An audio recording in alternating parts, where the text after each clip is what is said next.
Hey, how's it going, everybody? I am Joshua Vandernoord. Happy to be with you guys today. Don't worry. Zeb will be joining us soon. In fact, he should be walking through the door any minute now. He wanted me to get started. You know, he got a baby. He's got a brand new baby, so he's doing a bunch of crap, literally. And but he really wants to talk about today's subject because unless you've been living under three rocks, it has been popping off. Yesterday, I had Dr. Joe Aniello on. We were talking about this sort of apparent rift that has been created between Donald Trump and Elon Musk. Now, the thing about that is as Dr. Joe and I were live, the situation only has escalated. And there's, now that we've had a little, like about 24 hours to kind of marinate on the new information, to see what's been going on, to kind of check things out. It's been crazy. And Zeb and I are both very excited to talk about this. And like I said, he'll be joining us any minute now. We're kind of waiting for him to walk through the door. But damn, man, it's been crazy. Hopefully, how many people we got watching right now? We got about 4 people watching. Thank you guys for joining us. Zeb will be here in a moment. Until then, you're lucky enough to have me. But so feel free to type a comment in the comment section about whatever has been going on with Elon and Donald Trump. I'll be honest. I'm a little shocked by this. Everyone's saying, everyone is saying, and here's the thing. I'm gonna preempt with this. My initial assessment of the relationship between Elon Musk and Donald Trump was wrong. I thought this was okay, I'm kind of jumping the gun a little bit here, but basically, man, my nose is itchy all of a sudden. What's going on is everyone's coming out of the woodwork and saying things like, oh, this was inevitable. There's too many chiefs and not enough Indians at the White House, and Donald Trump is a chief, Elon Musk is a chief, and they're going to butt heads eventually. This was inevitable. And I don't doubt that some really intelligent people saw this coming. But like everybody's saying it. Everyone's saying, oh, this was bound to happen. And I honestly, I don't believe it. Unless I'm just a complete idiot. Because what I thought, and I do think, man, you have to excuse me. My throat's a little rough. So hopefully the peach tea will help out. But my initial assessment of the situation was, and still is to a certain extent, that Donald Trump has now become a controlled op. Thank you, American Crusader. New to the channel. Wow, what is up with this thing?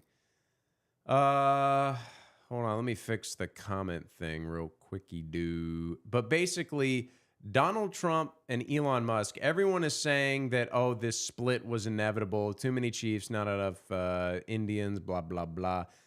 And I definitely get it, but here's the thing.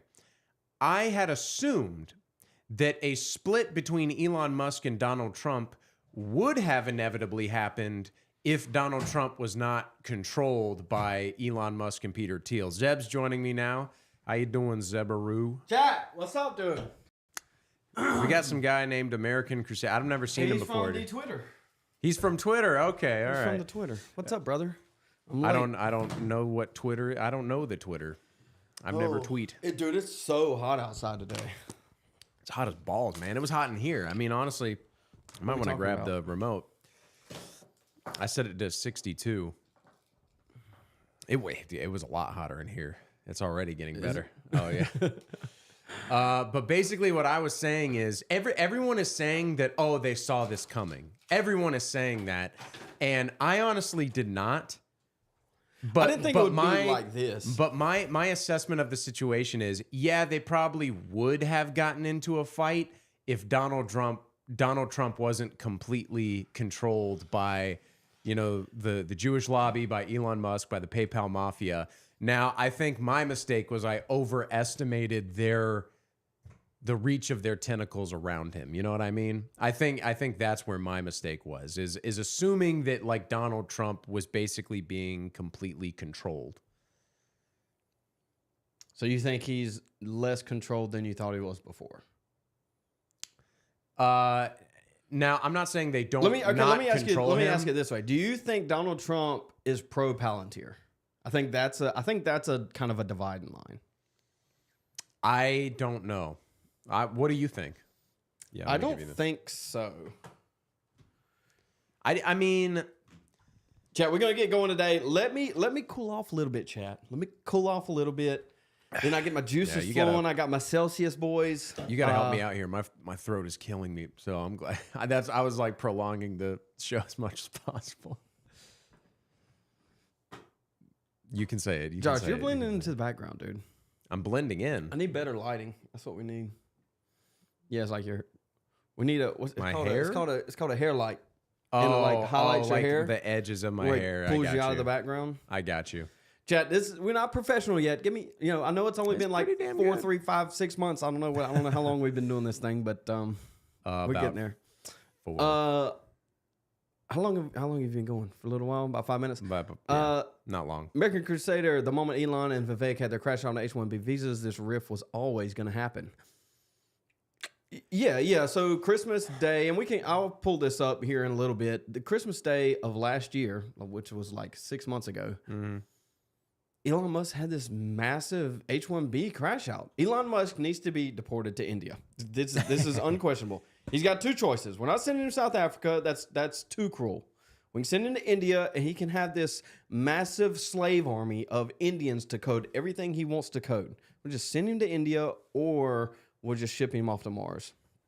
Because we'll make it there. Who was you sent me a tweet that was like, or was it? It was probably mine, dude. I was pumping out some bangers the other day. It was like, was it yesterday? No, no. I'm sorry. It was Trump that said Elon wants to go to Mars. How about we send him back to Africa? No, it was probably a fake tweet. Oh, was it? Yeah. Okay. He's not gonna. Well, Trump has been very, very disciplined in this exchange, I think, and it shows why he is the statesman that he is. I know you're not a Trump dick rider, but there is something to be noted with Elon's crash out from accusing Trump of being a pedophile on Epstein Island, that Trump's not really come out about anything. So let me ask you, because I'm seeing a lot of differing opinions, and honestly, I haven't made up my mind yet. Do you think this is astroturfed? Like, do you think this split is fake? Nah, I don't think so. Yeah, because I know a couple of people have floated that. Like Michael Knowles floated that the other day. Something about they're trying to play good cop, bad cop, but I just don't see it. No. I definitely think it's like, because with this kind of stuff, it's never like completely black and white. I think that this is an organic thing. I think because Elon, very organic. Excuse me, because Elon Musk is a spurg, and he's spurged out on Christmas Day or the day after. He's spurging out now. Yes. This is, but I guess it's like, was this allowed to happen? Like, because are we underestimating or overestimating Peter Thiel's claws and all these people? Yeah, possibly. Chris also commented. Let me address this real quick and make it bigger for everybody else. I need to darken the background up. Somebody mentioned that the other day on these comments. He says, dude, come on, why do you think he's being like that? It's because he knows that Elon has a lot of knowledge about the crooked things that he's been doing and doing now. Complete possibility. I mean, I don't know if you've watched the show for any amount of time. We are not Trump dick riders. We're just not. But I don't. Is there something there? Possibly, but I don't think it's to the extent. I mean, dude, Elon had an absolute ketamine crash out yesterday. I mean, the dude is obviously on something. He loses it. He tweets out all of this stuff, and then he backtracks like less than 6 hours later. It's literally a repeat of Christmas of last year. He has this massive crash out, realizes that, oh, this isn't a popular opinion. Maybe let me backtrack a little bit. The only people on my side are the billion of Indians that are on my platform that I'm paying to literally spam. It's like, dude, come on a little bit. You're running polls and you're getting these insane numbers of like 90 to 10% of the 90% of people in the poll. Let me find the poll real quick. It was something like oh man, let me find it.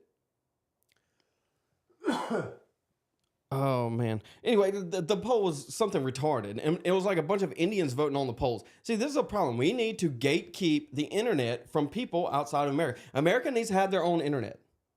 It's literally that simple. Yeah, like an should be incognito mode where it's like you can have American mode or international mode. Yeah, you get and Elon. no one else can get in. Well, you get Elon that's probably going to get deported, probably should get deported because he's here illegally, if you want to look into that backstory. Elon's here illegally, on top of people that he's getting to run his back channels for him, like Ian Miles Chong that he tweets out, kind of advocating a coup of President Trump. He retweeted Ian Miles Chong. Ian Miles Chong saying, hey, we need to impeach Trump so that Vance can become president. It's like, dude, what the fuck are you on, dog?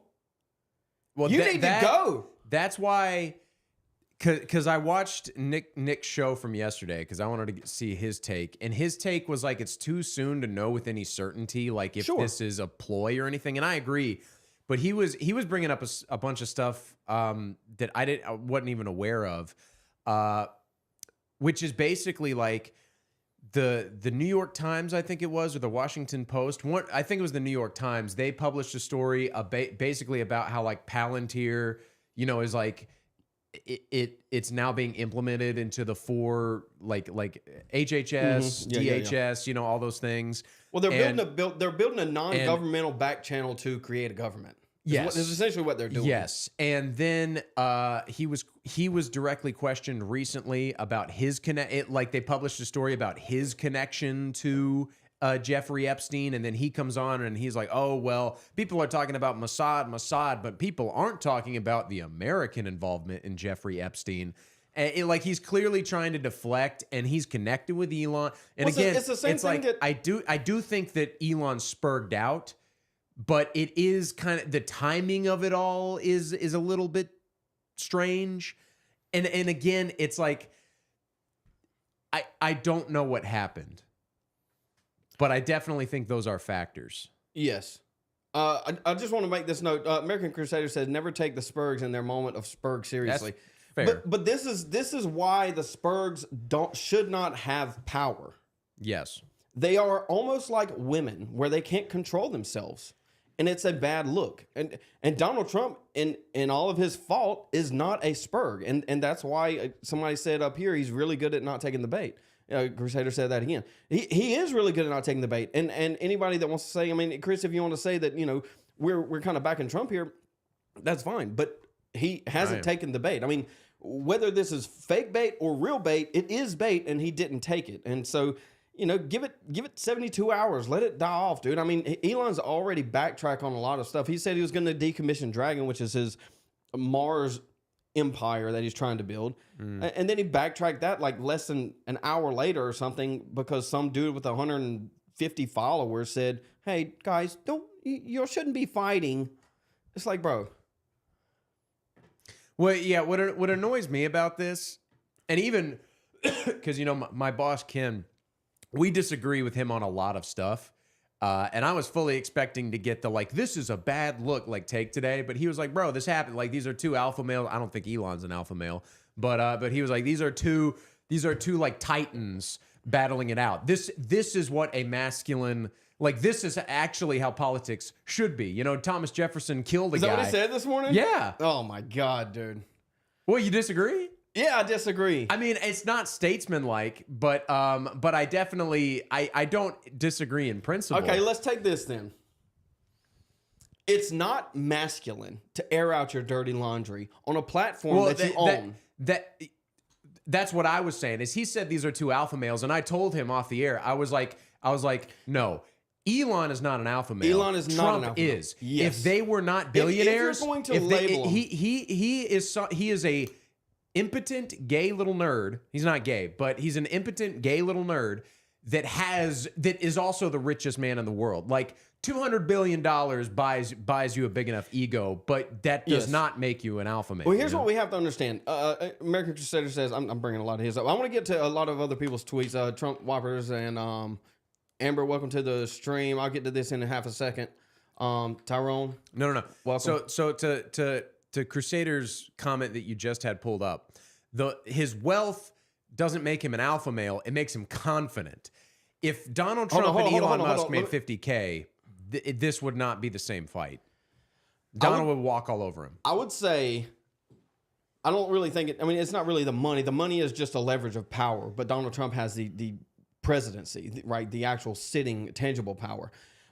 If we're going to apply labels of alpha male, then Elon is a sigma male. He doesn't. He's a loner. He's a Spurg loner. He does have followers. Dude, nobody denies that. But they follow the things he does and not the person he is. If that makes sense. Yeah. And so this is what we're trying to play against. Elon is this libertarian kind of GDP guy, and I'm not denying that Trump is also, but there's a lot more nationalistic ideas behind the Trump identity, the person that is Trump, and the people will follow Trump and not necessarily what he creates, if that makes sense, right? Trump is a type of Caesar, if you will.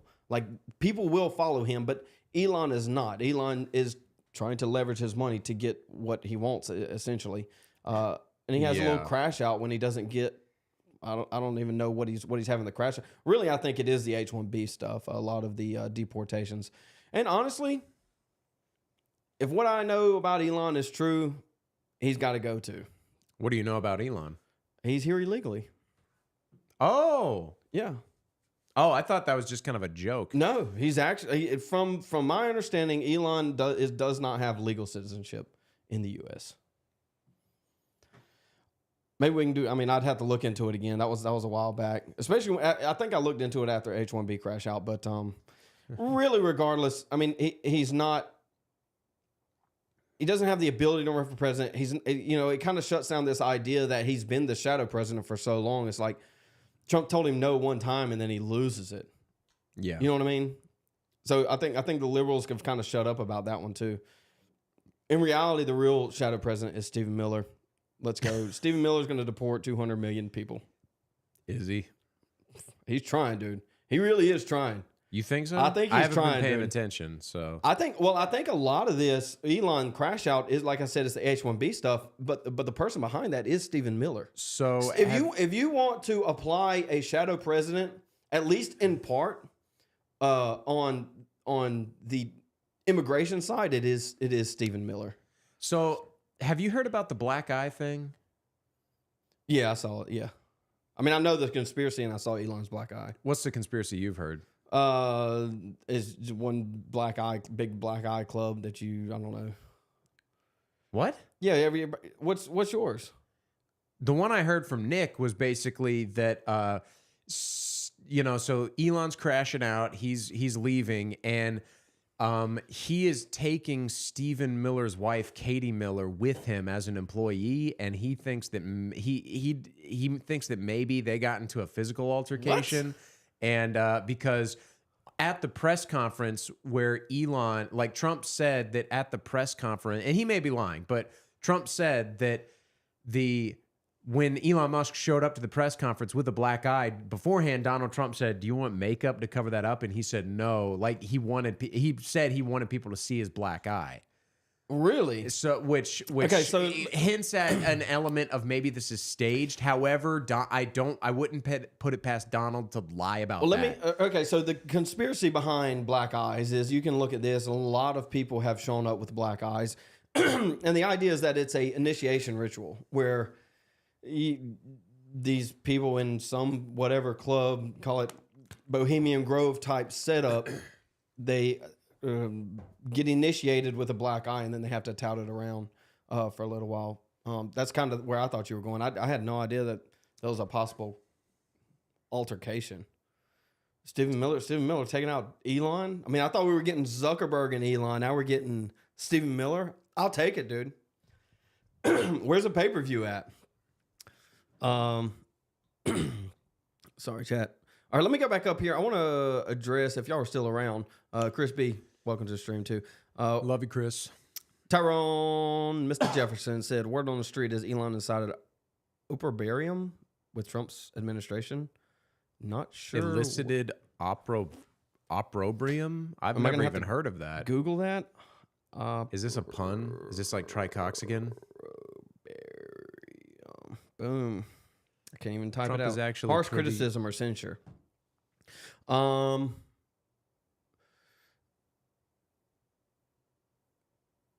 mean, I don't. I think his criticism was on the bill specifically, at least in the public, but in private possibly. Which I mean, if y'all have listened to the stream at all, any bit at all, I've always said this divide in the Republican Party is due to having too large of an umbrella. The people that are coming in want to gain control of this umbrella, and what it's going to do is it's going to divide. Where's the divide going to be? Divide's going to be between the GDP ideas and the nationalistic ideas. That's the only divide that is possible, other than obviously this Zionism debate. But the Zionism debate is basically the GDP nationalism debate in itself. Emma said, why have the stock markets lost value since Trump's inauguration? Dow Jones Industrial Average was at is now it usually goes a period of 4 to 5 months. We need to figure out how to change the background on that, so it's the background is like black. Edit. Background color. Opacity. Wrong one. Where's background? It's up at the top. Color. Oh, it's probably going. Where's the motion? Gradient motion. Let's do. Does that fix it? I bet it's going on the other screen. Chat. I'm sorry. I can't. I'm sweating in here. Are you hot, dude? Yes. All right. I'll fix it in a second. We don't have to worry about it now. I'm just saying at some point we got to do that. To Amber and the stock market. Again, we've touched on this before. I couldn't give two shits about the stock market. Yeah. Couldn't give two shits. Couldn't give two shits about the national debt. None of it matters. Literally none of it matters. The only thing that matters is immigration. If you do not fix immigration, the stock market crashes. If you do not fix immigration, the national debt goes through the roof and it'll never be paid back. On top of it'll never be paid back, even if even if immigration is fixed. And on top of that, Go ahead, talk for a second. yeah. Basically, like my boss Ken Ard on Wake Up Carolina, what he was saying was that fixing the debt is like the biggest problem we have to deal with right now. And he says because if America, like if everything were to crash, that would be uncharted territory. And it's actually really not. Like we've had a Great Depression before. Many other sovereign nations, actually sovereign nations, have had their official government collapse. But the national identity, that didn't just disappear because the institution fell apart and then they rebuilt themselves. Like the problem will be, like you said, if you get millions and millions of illegals here, the system crashes. They won't even flee. Like some of them will probably, but like they'll be waiting for it to regain itself, and then we'll just have the same problems all over again. You know, then we will still have a problem with the lack of national identity. Oh man. Rivian White said Emmer's message is exactly the same every day in multiple chats. Must be a bot. Maybe a bot, maybe a TDS liberal. They're both, it's the same thing. It's the same thing. But I mean, it's something that probably should be addressed, and it should be addressed as I addressed it. We literally do not care. Yeah. We don't care. It doesn't matter. It doesn't matter. I don't know how else to push that forward. Maybe I can put it like this. Because somebody said something on Twitter too. I need to get my Twitter feed up here. Y'all would enjoy that, boys. Yeah, the national debt doesn't matter. The idea that central banking is a collective of centralized debt. Like that's how it exists. The debt exists because the system forces debt to be centralized. I know that's kind of a little bit of a word salad there, but the system is built to accrue debt that can never be paid off. If it is possible to pay the debt off, it just creates more debt. In a system that has interest, that requires interest, that forces interest, it cannot be paid off, right? If a system has a collective of $100 and there's a 10% interest on that $100 where you borrow it, the other $10 does not exist, Josh. The $34 trillion does not exist. Right. So how do you fix it? You create new You dollars. create new dollars. That's how you pay off the debt. And what does that do, Josh? It creates more inflation. That increases the interest. That then creates more debt. It's a perpetual system that cannot be fixed. The only way to fix it is to destroy the thing that holds the debt. What holds the debt, Josh? The Fed. The federal government. The system must be destroyed. This is the only way. And I remember now. The tweet was they were linking the fall of the U.S. to the fall of like Greece. They were equating the fall of Greece or the fall of Venezuela to America. The problem is Greece is a little tiny island and a peninsula. And Venezuela is a very third worldish country. Like, these are not infrastructure countries built and maintained and run by people that can maintain and run them post the government. And in my opinion, if we get rid of the government, the systems and infrastructure remain, but it allows people to do things on their own will and power without the overbearing probability of prosecution from the federal government, of which they ought to have authority to do in the first place. Deportations. So help me out here. Be a little bit more specific. Do you I think think that if the official government collapsed, Well, first of all, it would be Like- localized, and then it would be regionalized. But what would happen would be you would have people that are willing to do the thing that they want to do already, but they can't because their hands are bound. who's these people? You're referring to the military? Sure. Military, local cops. Well, the military doesn't exist. They go home and do what, Josh? I don't know. Have 2 kids? They probably have more than that. They do opium? Sure, ketamine. No, but I guess my point is that I'm not sure what you're getting at. Like, okay, let me ask you like this. We're at a maximum. We hit like 2,200 deportations yesterday. Stephen Mills was like, "That's not enough." Agreed, but 2,200. Do you think, as a collective, the people of America, Americans, can't deport more than 2,200 people a day? No, we absolutely could. Ready, set, go, dude. What's stopping us? Threat of the federal government for doing something. Yeah. I'm not saying go out and do it. I'm saying that if it happens. Okay. So I guess I'm trying to imagine, like, what does, like when I say help me out here, be specific, I mean, what does the government, like, let's just say today's day one. Kidnapping. No. Hold on. Just hear me out. No. What does the government falling apart and what does that mean? Like, does that mean Donald Trump disbands the government and, like, the generals refused his orders when he was president and the government was still around? I'm help me out here. I'm trying to understand, Okay, like, realistically, what does collects this mean? taxes? The government. How do they get paid? Tax dollars. What happens when they aren't able to collect taxes? What There's happens no when they money. aren't able to get paid? Okay, so They stop working. It doesn't exist. So that's my question: is how would the military and all these organizations go about deporting ICE with there's no guarantee of you remember return? You remember? I think if that's what you're getting at, then I think it's more likely that everyone will just kind of a border wall. The states will build a border wall. No. Yes, they will. Texas was. It depends on the degree. If Donald Trump, if basically Donald Trump did go dictator mode. No, the governor of Texas tried to build a border wall and was stopped by the military. The National Guard the military stopped the National Guard of Texas from building a border wall. I know. If I you know. remove the federal government, the state governments still have control. But I feel like in this hypothetical, you're not accounting for the chaos, the initial chaos. Oh, it's going to of be a chaos. government. I'm not denying that.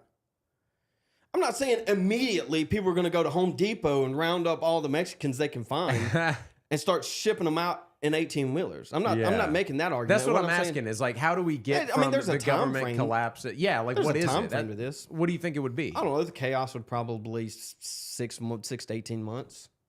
Damn.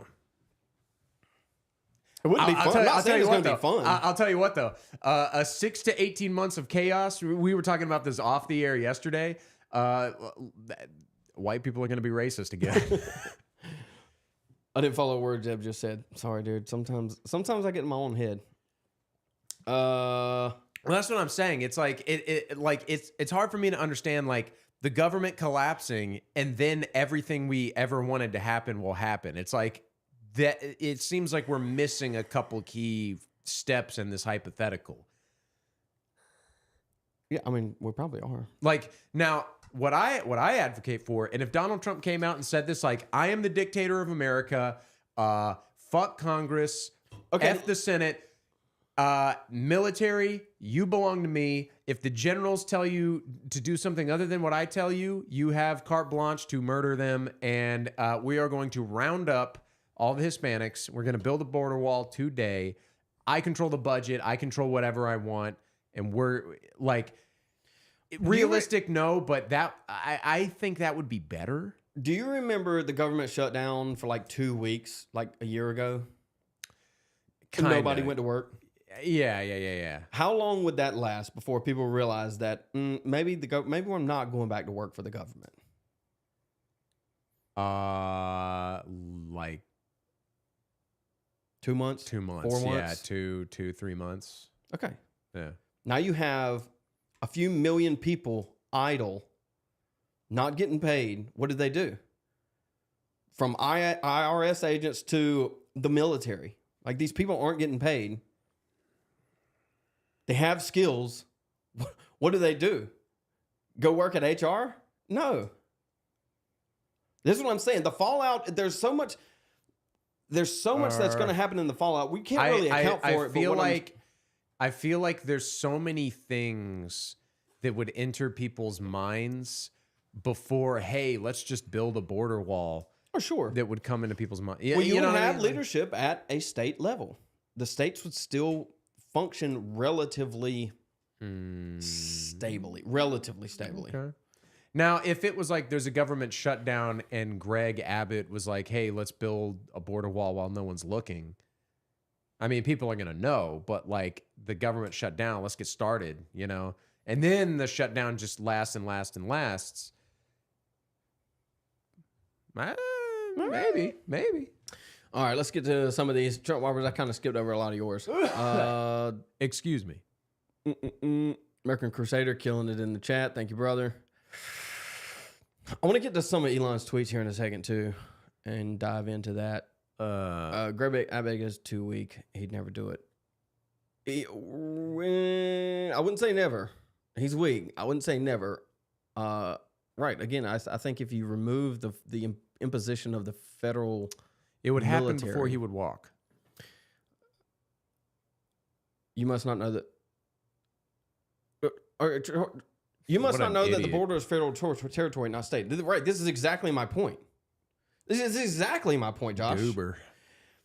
It is federal territory as long as the federation exists. Yeah. In this hypothetical, the government doesn't exist, which means the federation doesn't exist, which means the national debt doesn't exist. Right? Which means the military doesn't exist. None of it all. If the government defaults on itself, it just doesn't exist. And is by proxy, by default, by product of a erasure of the federalism, is a product of the state. Then, Greg Abbott only does conservative things Trump pushed for it. If Trump doesn't, he will never act. Sure. What if Trump doesn't have power anymore? I guess is the question. Maybe he defaults. I think I agree with American Crusader. I think if Trump and the pressure of like, how did we get on this? the pressure of like Greg Abbott no longer is considering the electorate because there is technically no more electorate. Is he gonna start building a border wall on his own? I don't see that happening. I think most of these people would tuck tail and run. A nation is mutually exclusive from the state. I agree with that. Yes. 100%. Where you going? I'm gonna pull up. Where you going? Help.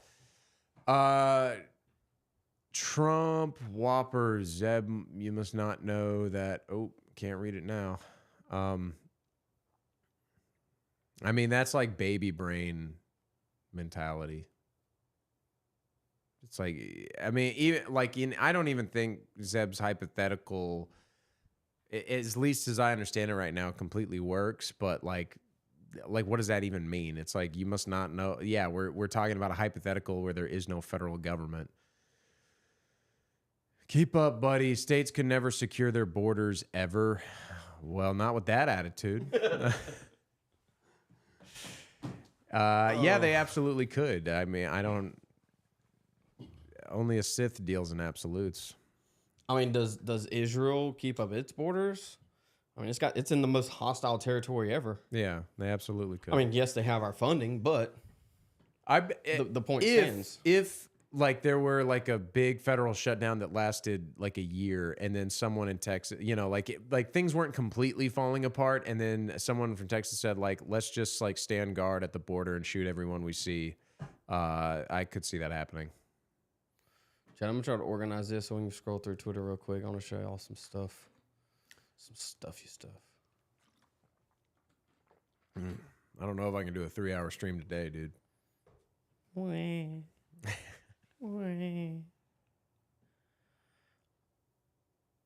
can't I? This is dumb. I just want to make it. Excuse me, chat. There we go. Does that work? That's better.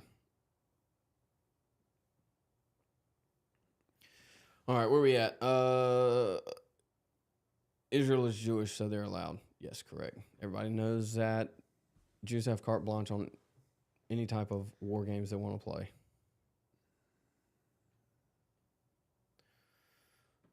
All right. Let me pull up. You know what, dude? I forgot to dang on it. Josh, say things to the people. What else y'all talking about this morning? What else crazy stuff they can say?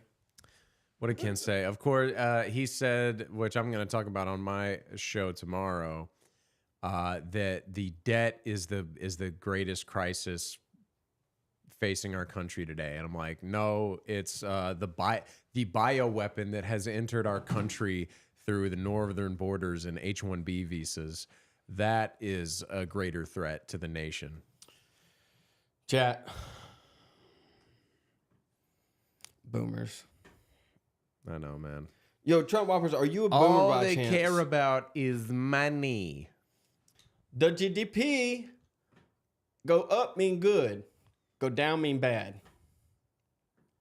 Doesn't matter. It's all fake. All the debt's fake. This is. I mean, hot take over here, but this is what has basically consumed the mind of boomers. And my dad has like woken up a lot on these issues. But I remember growing up, my dad told me, he was like, when you're 18 years old, you're out of the house. You're off to fend on your own. And I'm like, hey, that's how life is. That's how it always has been. Okay. But then I turned 18 in like 2016, and my dad was like, well, shit, everything costs $1,000. At least he understood that, dude. He literally can't. And the thing is it's gotten so bad that not all, but like a good number of boomers have said, wow, things aren't like they were when I was young. Yeah. So here's how we fix it. We get things back to the way they were financially. And that's the only thing they care about. That's the only issue that like they can process. You know what I mean? Yeah, Chad. I also want to talk about. I want to run through this thread with you real quick. In a minute. Before we get to that thread, I hope that didn't come off Dude, too harsh. I didn't think so. Nancy Mace needs to go somewhere, dude. A dungeon. What were we talking about yesterday? The representatives are probably representative of their constituents. There's so many idiots around here that vote people like Nancy Mace into office, and then Nancy Mace is a low IQ idiot feminist turf. It's like, well, do we deserve it? Do we? Mm-hmm. You may not. I may not. But it's brutal, dog. The village deserves it. On top of Nancy Mace, we also have people like Lindsey Graham. The Lindsey Graham. You know, Josh, we have a stack of politicians in South Carolina that are just garbage. Yeah. Garbage politicians. I want to see Lindsey head on a spike in Minecraft. In Minecraft.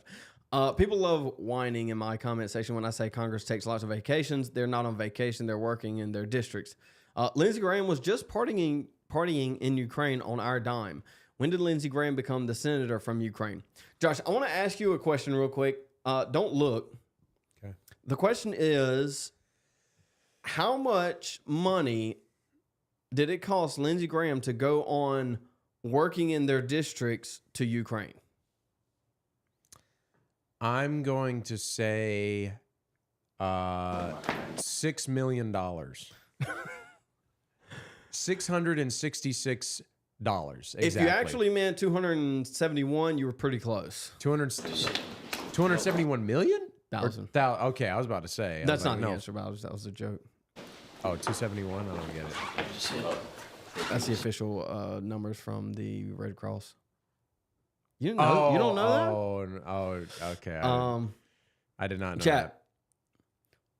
$411,000 trip for Lindsey Graham to go to Ukraine.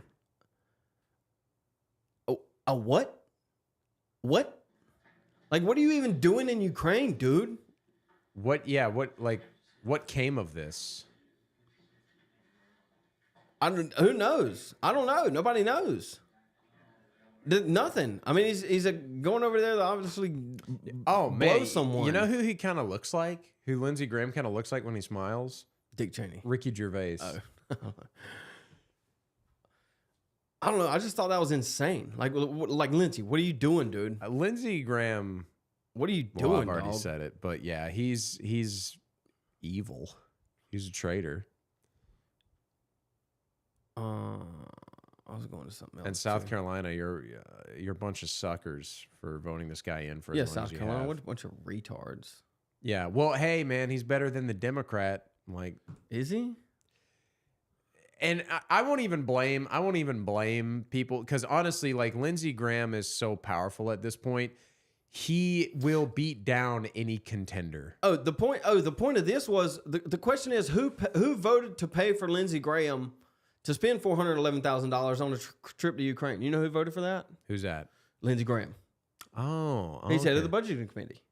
Oh, yeah. Okay. See, it makes sense now. Yeah. I mean, if I got to vote for a $500,000 vacation to Ukraine, do you think I would do that? I mean, probably not. But here's what's to stop me? Unless that is like literally they're just stealing the money.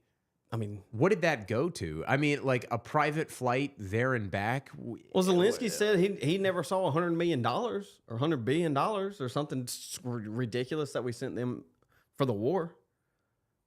He probably never even saw this. Like, you know, he could have meant he didn't see it in like tangible money. You know, he may have been lying. He didn't see it. I think it bypassed him. I definitely think people were stealing that money, but like 411,000. I don't know. You know, I don't know. Anyway, we're going to be all over the place here a little bit for a second, chat. This is a tweet from Palantir. Oh, Josh's favorite organization, Palantir. The recently published article by New York Times is blatantly untrue. Palantir never collects data to unlawfully surveil Americans, and our Foundry platform employs granular security protections. If the facts were on its side, the New York Times would not have needed to twist the truth. That's essentially, I know you are, but what am I? And okay, I don't believe you. Yeah. I don't believe. Yeah. Like, prove it. A gay astroturfed quasi Jew is who's creating a way to consolidate and basically all these departments of government is not going to use that to spy on Americans to gain information on Americans. I wouldn't believe my own parents if they owned Palantir and told me that. Like, that's just that is an inevitable causality, one to the other. Like, it is like, that's like, oh, this domino hit this one and this one and this one, but the next one will magically stop. And it's not a magic. There's nothing special. There's no magnets, but that one will not fall. I do not believe you. That is not going to happen. Yep. They also have links. This is their new board member, Deborah Birx. I don't know if you remember Birx. Not by name. Okay, so a lot of people wanted to pin a lot of this coronavirus vaccine stuff on Fauci. The main person behind most of it is Deborah Birx. That is now on the board at Palantir. Yes. So, I mean, should Fauci go to prison or be hung? Sure. Yes. But Birx should be right alongside him. Fauci was the face. Birx was the back end. They can share a noose. Yes. So here it says, the former coordinator of White House Coronavirus Task Force and former ambassador at large of the president's emergency plan for AIDS relief program to support HIV's treatment. So here's what happened. They did a AIDS relief. She did the emergency plan for AIDS relief. This was before coronavirus, and it relatively worked. And so what they did was they said, "Oh, this emergency AIDS relief worked.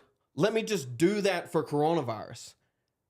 And that's what we got with all of this Operation Warp Speed, whatever it was called. Yeah, it was Warp Speed. That's what it was. Just a copy and paste plan for AIDS relief. Yes. Really? This is the person behind all of it is Deborah Birx. Okay. Yeah, somebody said trust us, bro. That's exactly right. I'm not lying to you. I'm not. But I guess back on Lindsey Graham. This is basically the same thing. Who is approving millions of our taxpayer dollars for Lindsey Graham to travel to Ukraine? Who is approving his expense reports? MTG, think over you what you will, but this is true. Committee chairs approve coddles. Excuse me. Lindsey Graham is chair of the Senate Budget Committee. So Lindsey Graham approves his own vacation. Yeah.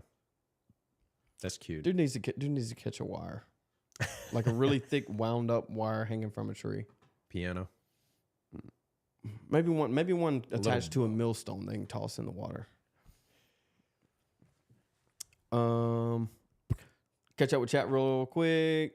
Deport Nancy Mace. Yes, I mean, you ain't got to deport her like South Africa, but out of South Carolina would be preferable. I hear the middle of the Atlantic is nice this time of year. Yes. Minecraft is real life. No, Minecraft isn't real life. No, it's not. They are a traitor who votes for these people. Who votes for these people are the people that are like them. A bunch of retards. We have retards running the country because a bunch of retards voted them in.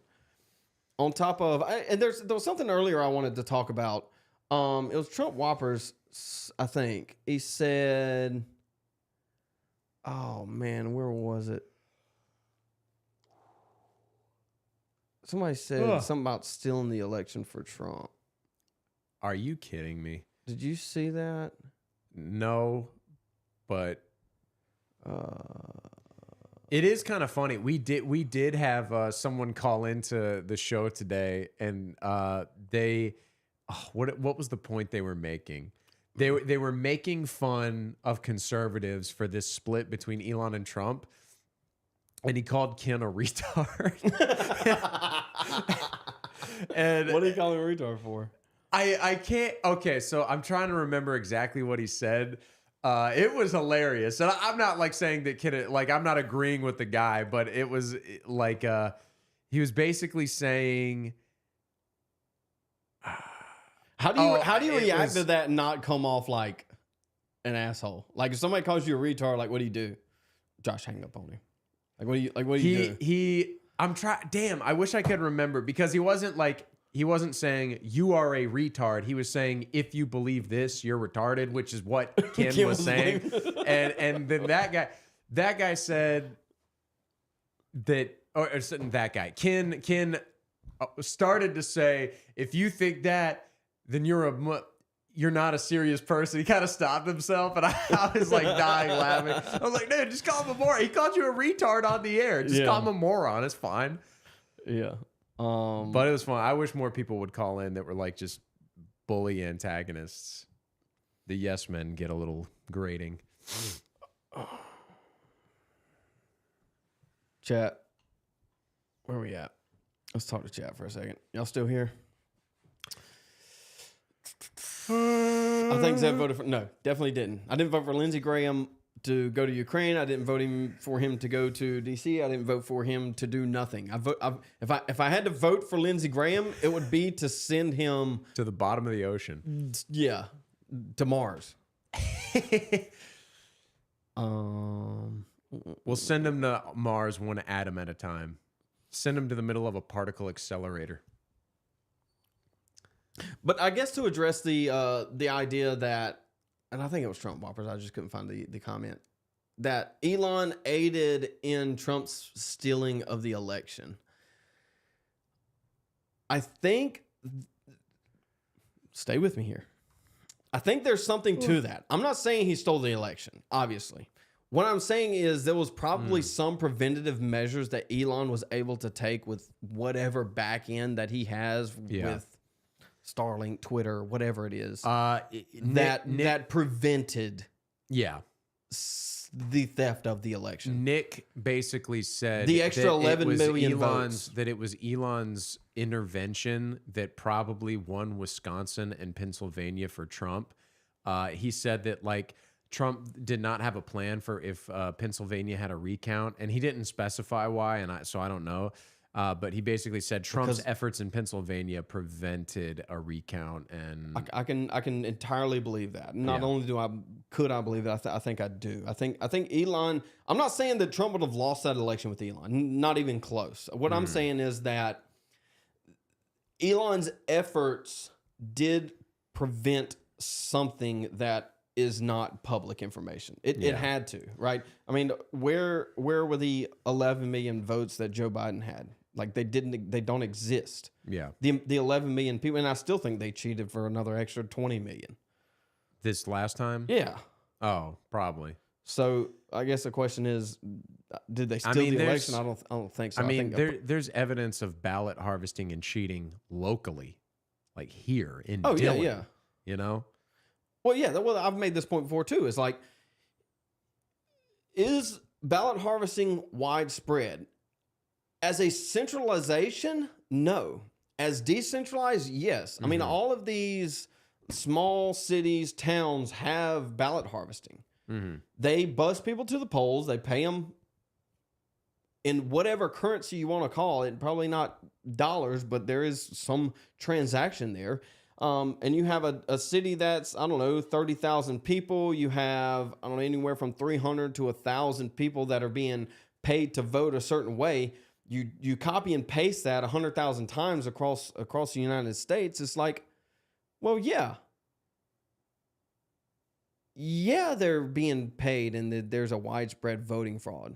It's just decentralized. There's no centralization to be taken. But yeah, I agree. If that's what we're debating, arguing. All right, this is a longer thread. I want to kind of get into, it's a little bit of off topic on the idea of the Elon Trump stuff, but it is very important. Yesterday, Chris Rufo, this is Manhattan Institute, asked why we should repeal the Civil Rights Act. Today, Academic Agent dropped a bombshell report about a secretive agency with the job of silencing Americans and covering up anti-white violence. Let's talk about the Community Relations Service. The Community Relations Service was formed under Title X of the 1964 CRA. It has a level of confidentiality similar to the FBI. Virtually nothing CRS agents do is entered into public record. The CRA is basically immune to Freedom of Information Act. I guess that's a typo. Basically, what he's saying is this is an agency that's not on the books, but has the power to do what it wills. Mm-hmm. All notes drafted by CRS agents are destroyed, and those agents may invoke a confidentiality privilege for both Congress and the courts, which they have done previously. This is a bizarre level of secrecy for an agency that is theoretically geared towards community relations. We'll call it centralized Snapchat to destroy America. CRS isn't a neutral organization. They've explicitly charged by the government with furthering the political goals of the civil rights movement. These goals have included increasing black representation, transgender youth visibility, and planting mosques in Christian towns.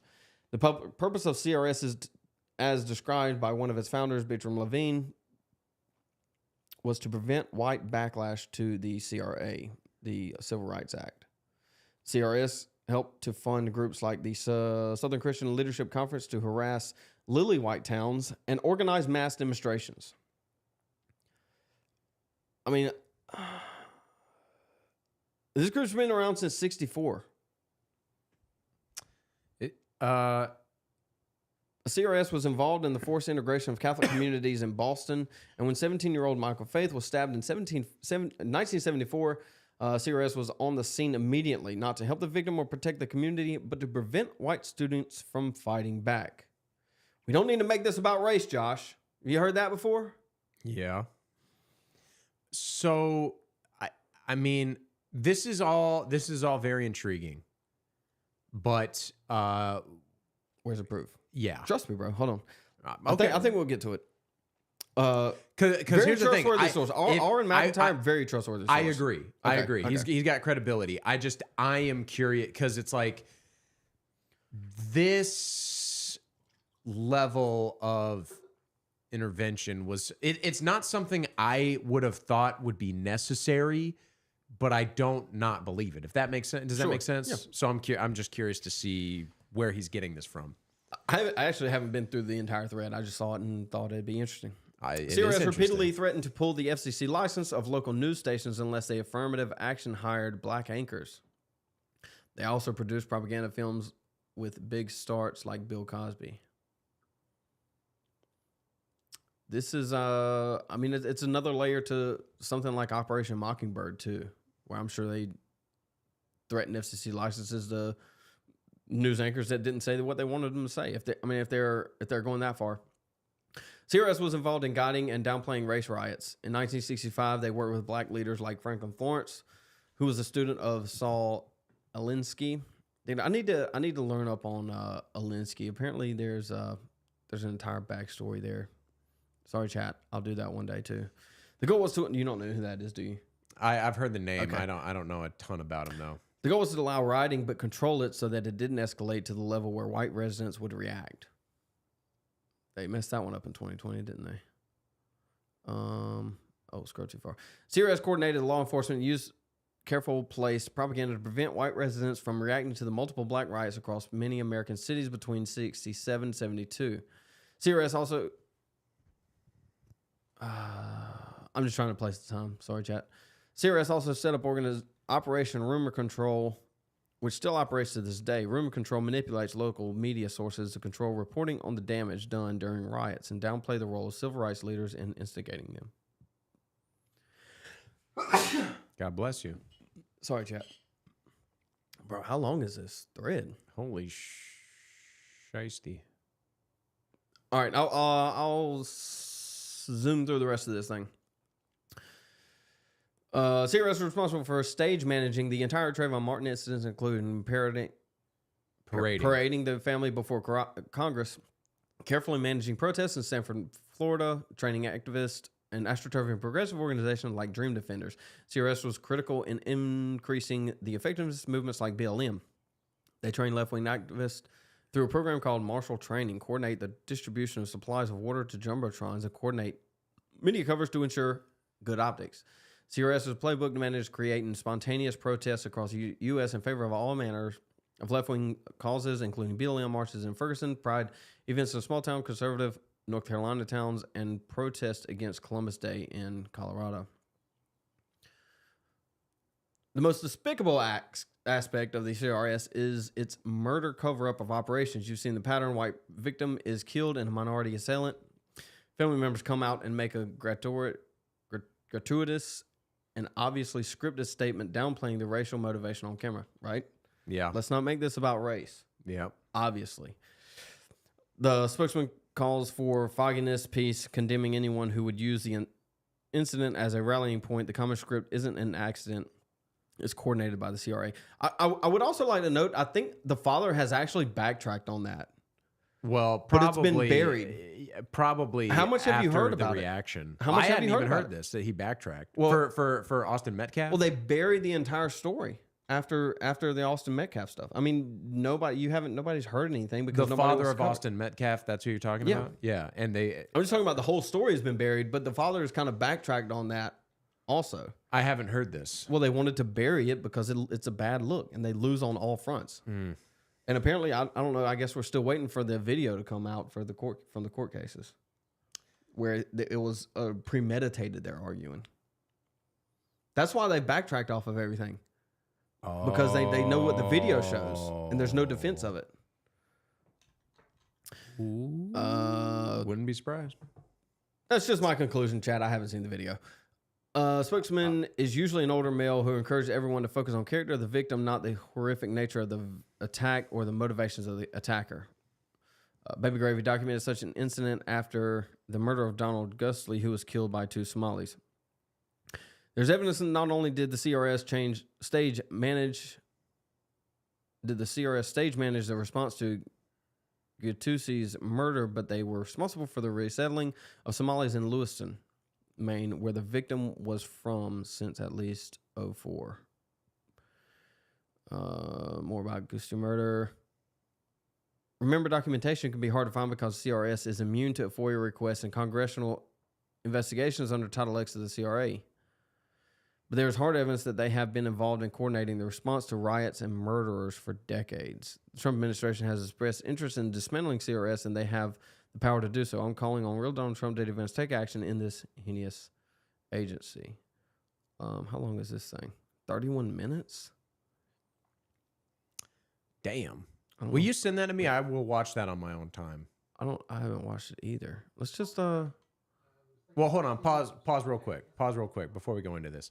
So I'm going to say that CRS, this organization that probably does exist. I mean, clearly this is not their mission statement. This cannot be. That might be their effective role, because he said so here's the thing that makes me think that, hold on, is that he said Donald Trump has expressed interest in dismantling this. If they had like a plaque in their office that said kill all white people, like clearly that would be egregious. So I think what Oron McIntyre is describing is this is that organization's function, but not their stated function. Well, it seems That like must be their the case. stated function is the Defense of Civil Rights Act, Right. which is essentially a second constitution. So they have carte blanche over. Because I was going to say, my initial question would be, if this organization was basically created to aid in the extermination of white people, and it was created in 1964, who were they getting to run it and operate?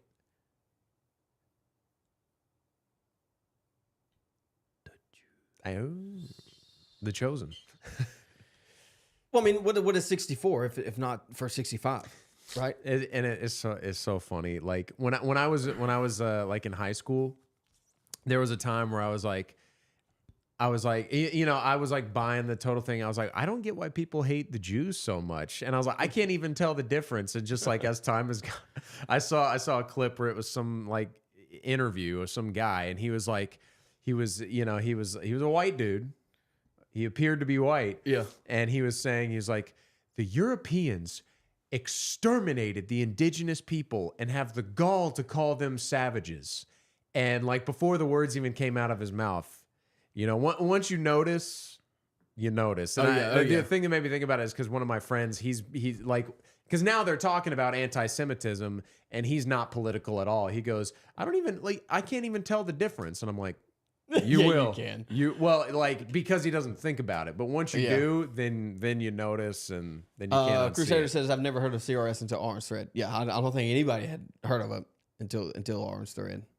I think that's the entire point of the organization was to be a Snapchat style non-existence.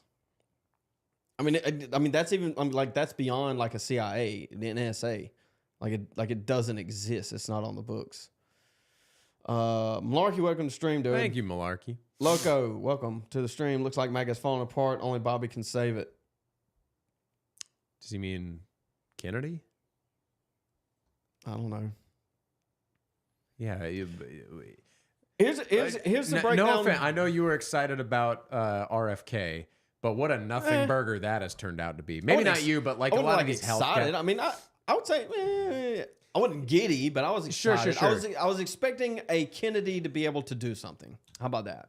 That's fair. I will say that because the chatter I was seeing is people were so high, like they're gonna make America healthy again, and it's like, dude, what? I mean, he's not done nothing, but he has done nothing. If that carries, We're doing our best. Everybody quick to forget Musk is pro H1B. I mean, dude, that was like 6 months ago. I mean, he had his crash out in like Christmas of 24. I remember Christmas of 24 and Elon had a crash out. A spurg out. Very, very spurgy.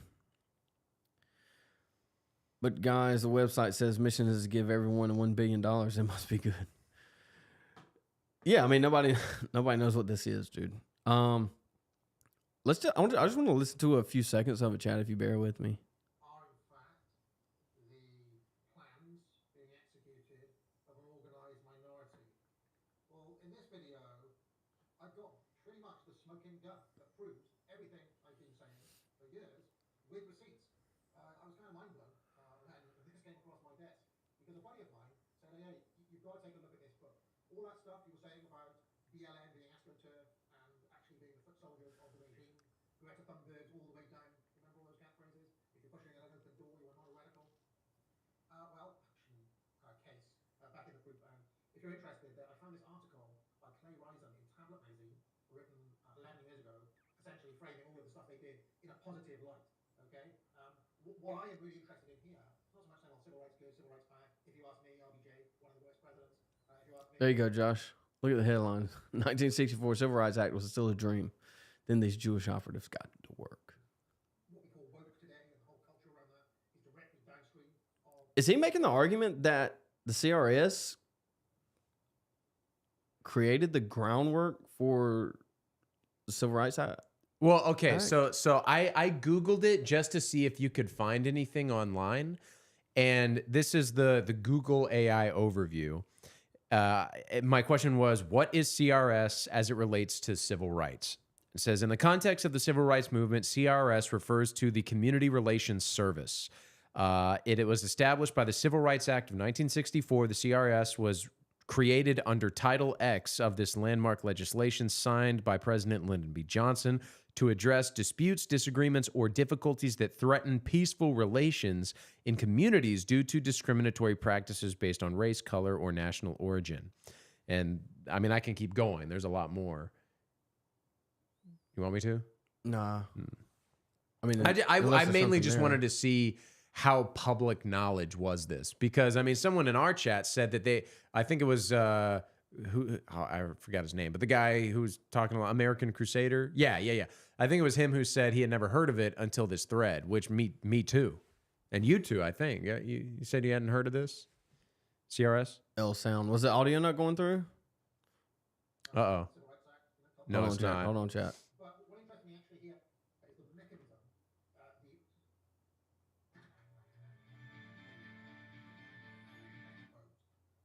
What's wrong with the audio?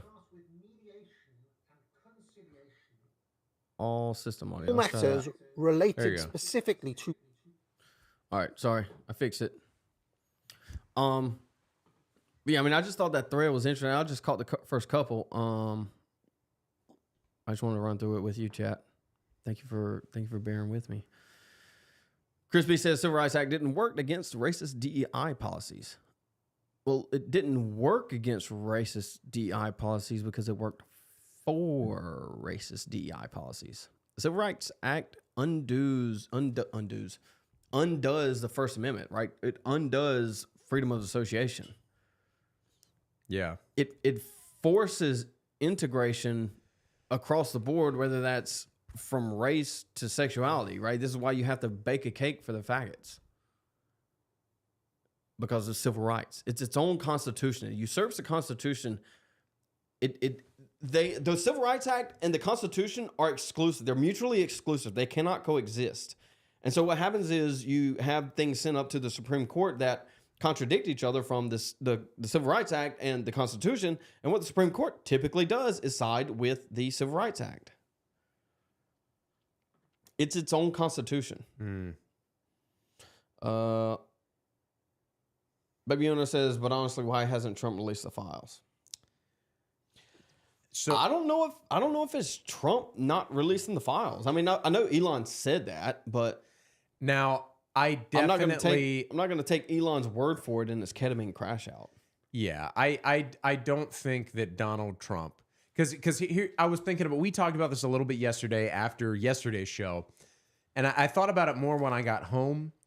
It does not, if they had video or pictures of Donald Trump, I won't be explicit, but doing bad things with kids, Sure, he would not have run for president unless I think so. he was completely astroturfed. I think so. You think he would, even if they had pictures of him with kids? I think he would have, but I also think it would have come out. Okay, all right. Tomato. Okay, sure. But basically, the point being is, it's like, I mean, I don't think if they had pictures of me having sex with a kid, and I was a genuine political subverter, which I think he was, I would not have run for president. So I think what's more likely is there is a connection. And Donald Trump might, but it's not a damning one, but it's not damning. You know, like, he has enough business dealings. He maybe had been to the island. I'll say this, but nothing happened. But there's a record of him going to the island. Maybe, you know, like, there's enough for him to be, or people he knows. Like, I think what it more likely is if it came out, it would be like 40 nuclear bombs going off. Like, it would crash everything. Right. And he can't risk that.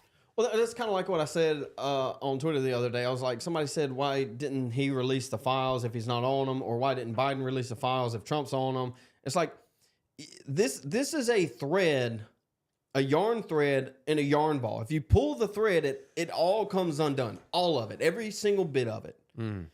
I think a lot of this hinges on the Epstein files, and the fallout from that is going to be everyone. So it's this mutual, even if Trump is on there, it's this mutual blackmail that they hold against each other. Bro, why protecting Trump? You said he may have gone to the island, but it ain't that deep. Well, I mean, I've said this before on the show. Did you say that? Like, or I say that. I said that. Okay. Like Chris Tucker. You know who Chris Tucker is? Rush Hour? Yeah. He's on the Epstein list.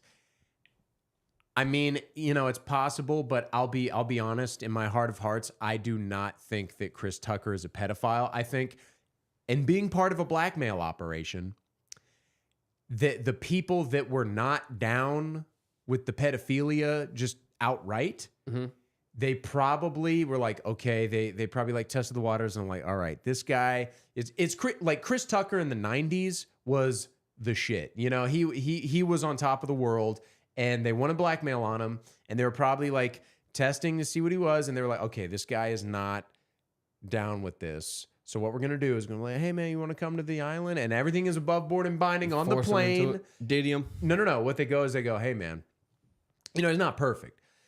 He's not a Christian, you know what I mean? So or I don't know. But like, the point being is they probably got him on the island. He's like, hell yeah, man, this cool shit, man. I'm on an island. and then they're like, hey, We got, we're in South America, kind of. We got like a spicy Latina in your room waiting for you. He's like, oh, hell yeah, man, this is cool. He goes in there, little boy tied to the bed, and a guy in the corner with a Polaroid takes a picture of him.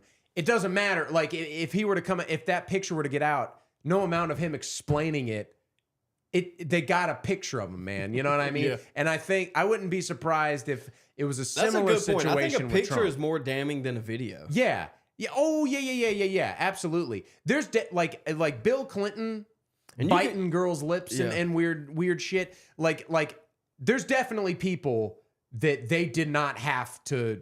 They just kind of let them do their thing, and they did their thing. Yeah. Tom Hanks was balls deep in little boys. Let's be honest.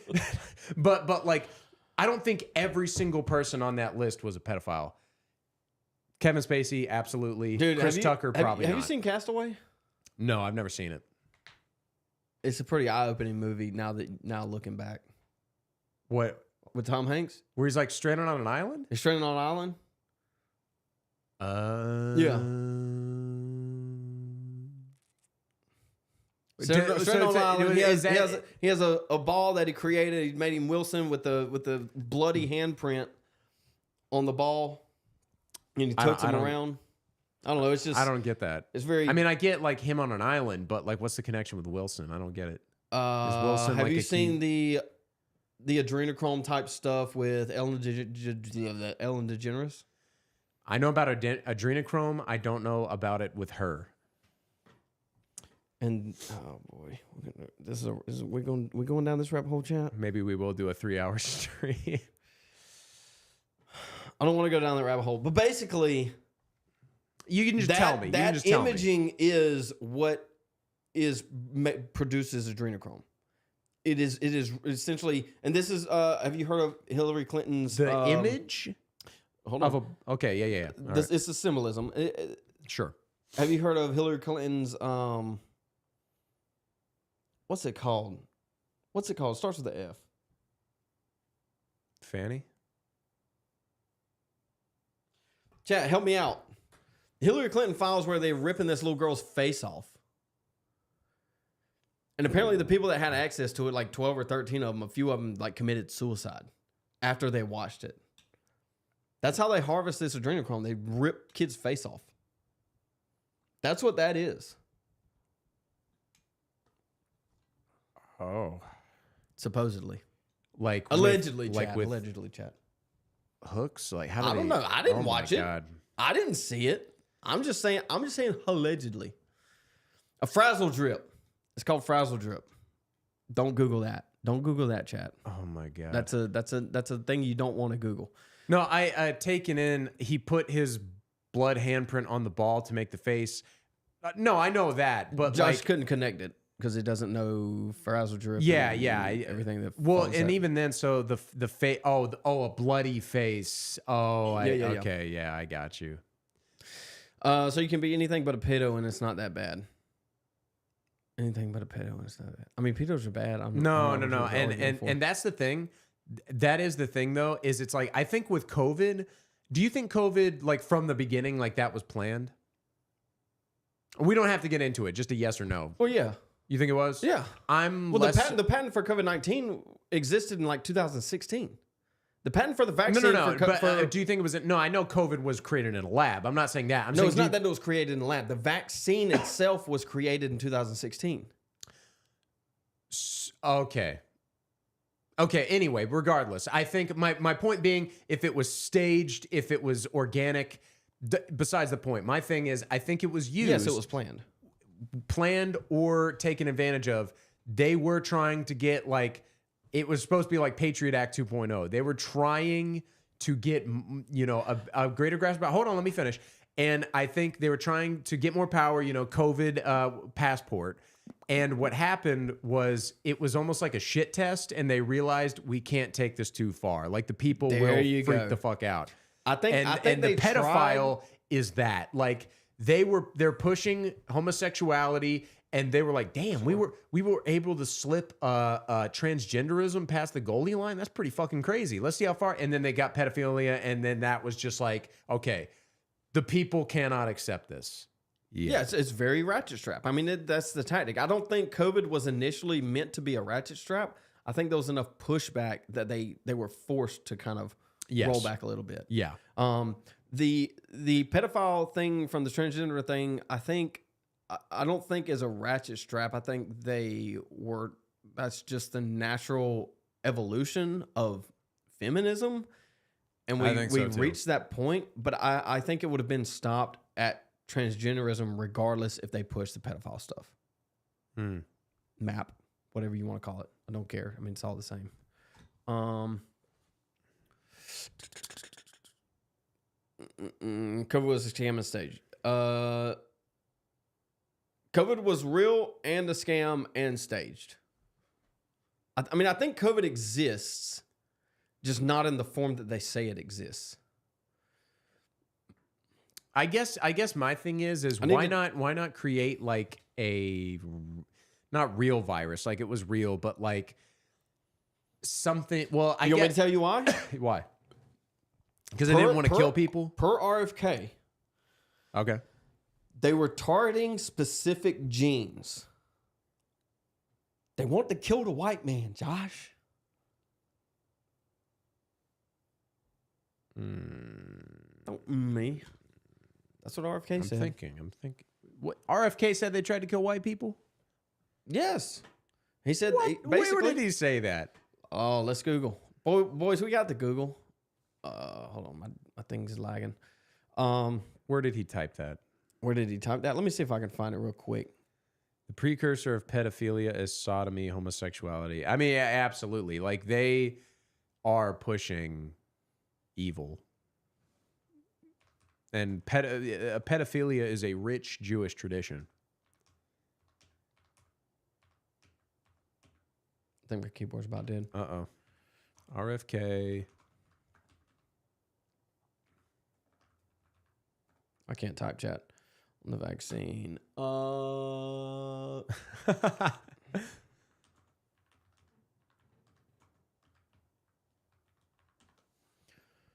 Right, that's why it had to be mRNA, because they wanted to target the genetics.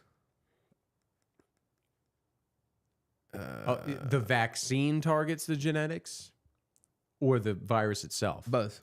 I think both. Because I got COVID 3 times. But I think they've confirmed that there are 3 separate batches of the vaccine. One that was essentially a placebo, one that was a normal, and then one that was extremely enhanced. And they've kind of tracked that. What order did they release them? In that order? I don't know if it was order or whatever, but I know that they've tracked those batches based on reactions with VARs, based on the reporting. I didn't get I'm it. probably not going to be able to find this thing, but basically that's what he said. I think he said it in a Joe Rogan interview too.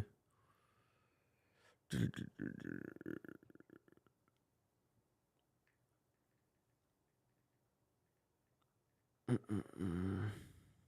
not going to be able to find it right now, Chad. I'm sorry. Chinese lab killed white people. Well, I think it was built to not target East Asians and Jews, because you can separate those out genetically, right? This is why 23andMe and Ancestry exists. If that can be proven, that makes a little bit more sense, because I was thinking of the COVID vaccine as like having a universal effect on people, because Israel basically. Well, it can't have a universal effect on people. It even if all the vaccines were the same. I know what you're saying. Okay. But my point being is like not targeting people. Like if the effect, it's not going to have the same effect on absolutely every. You get what I'm saying though, like because the vaccine was basically like being forced upon people in Israel, which made me think that it, maybe it is genuine, because why would they be doing that? They're in control. Separate batches. Exactly. Yeah. Excuse me. All right, chat. I want to dive into kind of get back to the whole topic that we were. Me and Josh had this really bad habit of creating thumbnails and topics for live streams, and then just not talking about those topics. We say, Here's what we're going to talk about today. Now let's talk about something else. It's your for fault, 3 Chad. I hours. blame you. I like engaging with the chat. I want to, kind of have maybe some friendly banter, maybe some zingers like Ninja likes to throw out every once in a while. But the problem with doing that is we kind of get a little bit off topic. But getting back on topic, and Alex Jones is kind of taking a hit on some of this stuff too from the Elon fanboys. Is definitely a big split. What did he say about this whole thing? Cat Turd's a retard too. If anybody knows who Cat Turd is on Twitter, what an idiot, boomer, retard. What did he say? Retard. Oh no, they're just drop out. Ken and Dave love him, by the way. Do they? Yeah. Cat Tard is Cat Tard. There you go. That's all we need. Cat Turd is a retard, a boomer. Super boomer. I dropped a piece. What did he say about this whole thing? Dude, they're super Trump cultists, dude.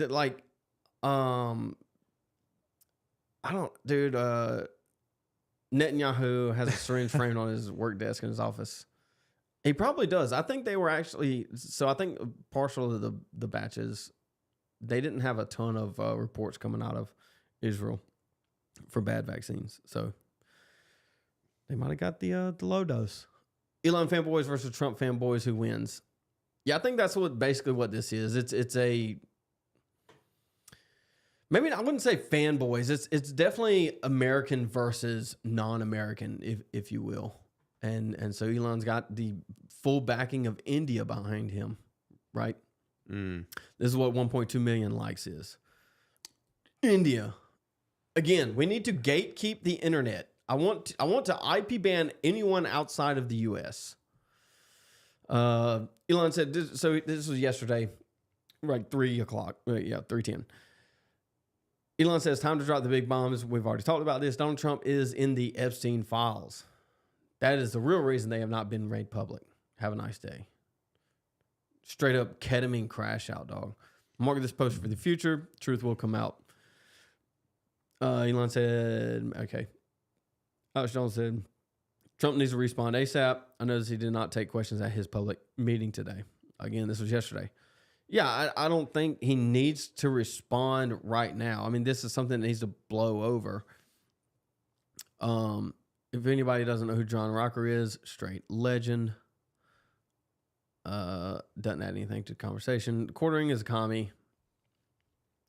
Grifter. So you're saying you willingly worked with a pedophile and kept his secret. This smells like a massive lawsuit, my man. Baby brain take. Very. I mean, these guys are grifters. Let's see. I wanted to get to... Let's just scroll Elon's feed real quick. See if I can find some of the stuff from yesterday. Roll it back, boys. Elon says, if America goes broke, nothing else matters. Josh, let me ask you a question. Boo. How much debt is broke? $1 Brazilian. It doesn't matter, dude. It's irrelevant. It doesn't, chat. It doesn't matter. The number doesn't matter. 34 trillion, 100 trillion, 200 trillion. It doesn't matter because it's not real. It's not real. Yeah, it's just a number that floats on the screen. Just change the number. They're trying to up the debt ceiling to like 2 trillion or another 2 trillion. Yeah, Nick said this on his show. He's like, raise it to 1,000 trillion. Who cares? Who gives It doesn't a shit? matter. It doesn't matter. It doesn't matter, chat. And the crash is inevitable.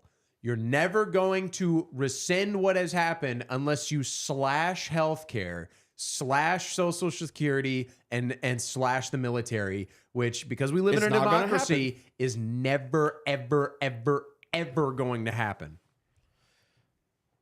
Nick said, not a Trump cultist, but I do default allegiance to people that rep my guys. Yeah, absolutely. That's fair.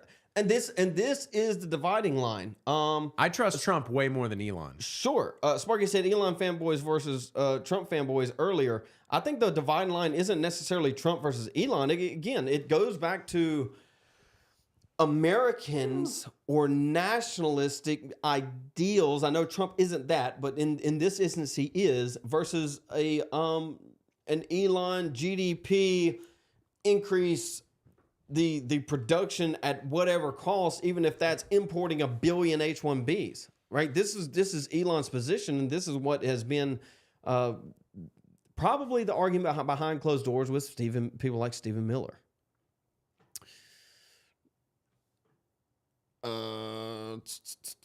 Trump hasn't responded yet because he's been too busy trying to find a way to pardon Diddy.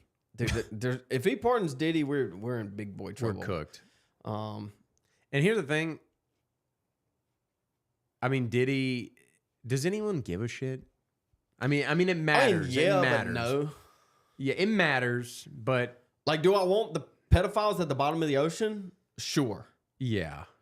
Would I rather fix the country? Yeah. Yeah. I do think the whole Trump pardoning Diddy thing, I don't think that's real. I don't think he's going to do that. There's no way he does that, dude. No. That's something that's like an Elon fake. does ketamine, Trump on SC list. Dude, yeah, X was popping off yesterday. I was putting out some bangers. Where's all Elon's tweets? He just posts stupid stuff. Oh, his reply guys too. Like I'll be Wall back. Street, I got to take a piss. not American, right? All these people that Elon interacts with are not Americans. This is posted unavailable.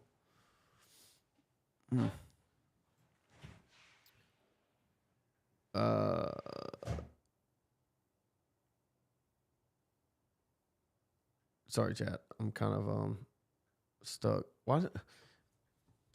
Elon's feed is kind of garbage. I've never actually scrolled it before. I just see it when it comes across my screen.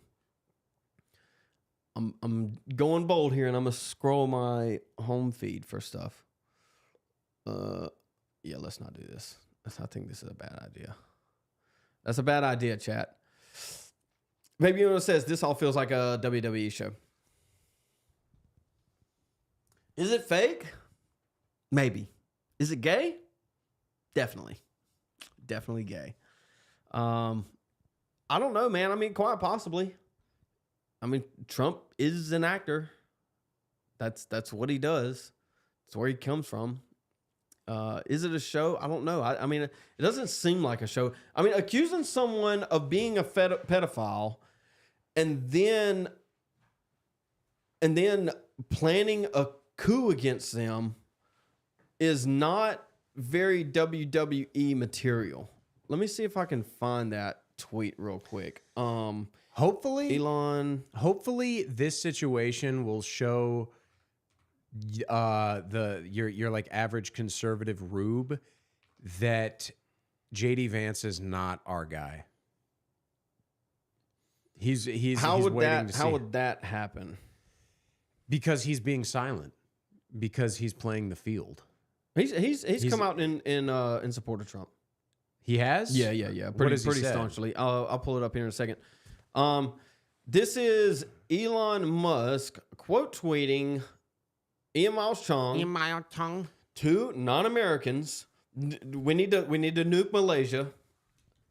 I heard on Fox News they talked about this and they said Elon Musk retweeted Ian Miles Chong, a conservative influencer, and I'm like, bruh. Really? That's what Fox News said. Fox News is garbage. The TV man has no power anymore. Look at me. Look at me, chat. I am the TV man now. President versus Elon. Who wins? My money's on Elon. Trump should be impeached and JD Vance should replace him. Goodbye. Bye-bye. Elon retweets it? Yes. How about no? How about you gotta go? This is insane. How do you advocate for a coup as a non-American? You gotta go, dude. I agree. You're done skis. Stephen Miller needs to deport this dude. You can tweet this all you want from somewhere other than American soil, and we're never going to hear it because you can't infiltrate the American internet. Yeah, I mean this needs to. I mean, you got to go, dude. You like this isn't how this works. And not enforcing something like this is bad. Deport Elon. I'm gonna start. We need to start that one. Let's deport Elon. I don't care anymore. Nah, I'm talking about Diddy. This isn't the first time Elon's accused someone of being a pedophile. When did he do that before? I don't know. When did he do that before? Yeah. Uno? Fill us in. I mean, Elon's not a pedophile, but he does like to make babies with crazy women. Like all 18 of his baby mamas are insane. And he's got a tranny kid, so there's that. Oh, dude. The freaking, like, I mean, I'm not trying to get myself in the hot water at work, but the people that I thought this was funny. That might get us in trouble, though. The people that think that, I heard so many people saying Elon Musk came around because they got to his kid. I think Joe Rogan said that. Like they turned his kid. Like people were saying that's why he's conservative now. Get the fuck out of here. Yes. Man. I mean, does it carry a little bit of weight? Probably. Yeah, it's not a non-issue. But the problem is Elon didn't raise his kid. He's literally a deadbeat. Yeah. He wasn't around. And I mean, what do you expect as single moms raising kids? I want to talk about Dave Portnoy too. I hadn't heard what. What a whatever. Jew. What a Jew. A Jew. What did he do? What happened? He's getting mad for people saying Jew jokes. It's like, dude, what was Barstool literally built on? Saying crazy things like what is Barstool conservatism? I think I did see a short Nick clip talking about this where Barstool Sports was, we say crazy things, we treat people like shit, but at the end of the day, we're conservatives and we get things done. Now it's like, I'm a Jew. Don't say bad things about Jew or I'm going to destroy your entire career. And if you don't work for me and I can't destroy your career, I'm just going to complain about it and send you on a vacation to Auschwitz. Yeah, he's having straight up crash outs. All right, Josh, we're going to watch this real quick. Chat, don't report me. YouTube might going on in the world. I thought he should raise the age. He makes this point at the end. I thought it was very clever. They should raise the age of when people should vote. I think they should lower it. Lower it? Why? You don't really know what's going on in the world. How many people like me do you think there are? I think there's more than we think. Way more. I've started to refer to Generation Z as Generation Zyklon. What does that mean? That guy is funny. He's not wrong though. No. He's not wrong. The Generation Z is, I would say, some of the young people are conservative. Gen Z is going to be socialist. They're Catholic racists. They're straight fascist. Yeah. It's going to happen. And it's these people's fault. It's the Dave Portnoy's fault. Like, why can't they just be normal? Like, just be normal and you don't get all of this anti-Semitism. We were talking yesterday about the psychology of Peter Thiel and how his takeaway from the Lord of the Rings books was, man, not good versus evil, but man, I wish I had one of the crystal balls so I could control people's minds and see into the future. It's too bad that one of the main themes of the story, which is you don't even need good to defeat evil, evil defeats itself. Too bad he didn't go away with that takeaway, because that's what's happening is these people are quite literally, they are actively and vigorously paving the way to their own destruction. And I don't mean the Jews. I mean just like all of these people. Yeah. They're all evil, Josh. I don't know what to tell you, man. They're all the people think that power creates evil people, but it just amplifies. Stephen Miller edit? You all choose to live in condos or homes or houses as far away from these kinds of gangbangers as you possibly can. If I offered any one of you a rent-free home with no taxes to pay in any of these gang neighborhoods, and I said your neighbors are MS-13 terrorists or Mexican mafia or Sinaloa cartel or Tren de Aragua, I couldn't pay you to live there. But yet you, with your coverage, are trying to force innocent Americans to have these people as their neighbors, and that one day their daughter may be abducted from their home and raped and murdered. So you're not going to get an ounce of sympathy from this administration or President Trump for the terrorists who've invaded our homes and our country. You all choose. And here's the thing. I don't care if Abuelita. I don't care if the good one. Oh no, like, but I paved my own way. I have a fishing store. Bye bye. Bye bye. I voted for Grandma to get deported, dude. Yeah. Prioritize Grandma. We'll send the violent ones last. Oh, that's a strategy, dude. That's a strategy. Here's what we need to do, Josh. Yeah. We just need to start deporting grandmas. Yeah. And then everyone that gets mad and all up in arms, They'll show identify themselves. And then they can go too. Yeah. New strategy, call ICE. Where we at? We're going Ring, to ring. bingo Hey, night. just deport the abuelas. Everybody else will follow. That's genius, dude. Who said Pee-wee German? German. Someone just said Miller equals Pee-wee German. That's funny.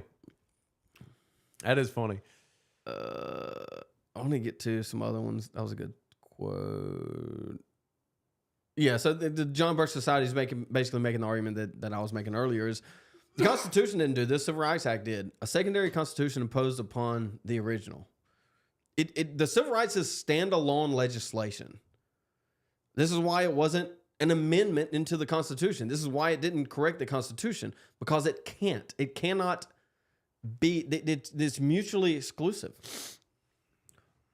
Another About the Steve Miller. Congressional Let's go, Budget boys. Office. Cares as much about immigration and sovereignty as they do about the Congressional Budget Office. That day will never come. It will never happen. It's up to you.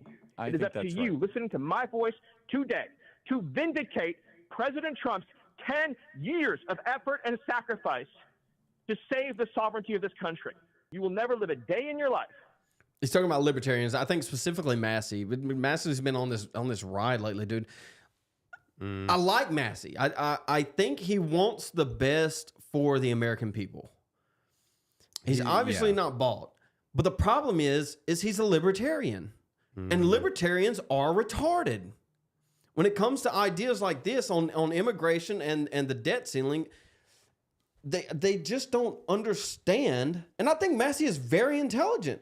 It's just his priorities are so out of whack that you can't fix the thing that he wants to fix without fixing the other thing first.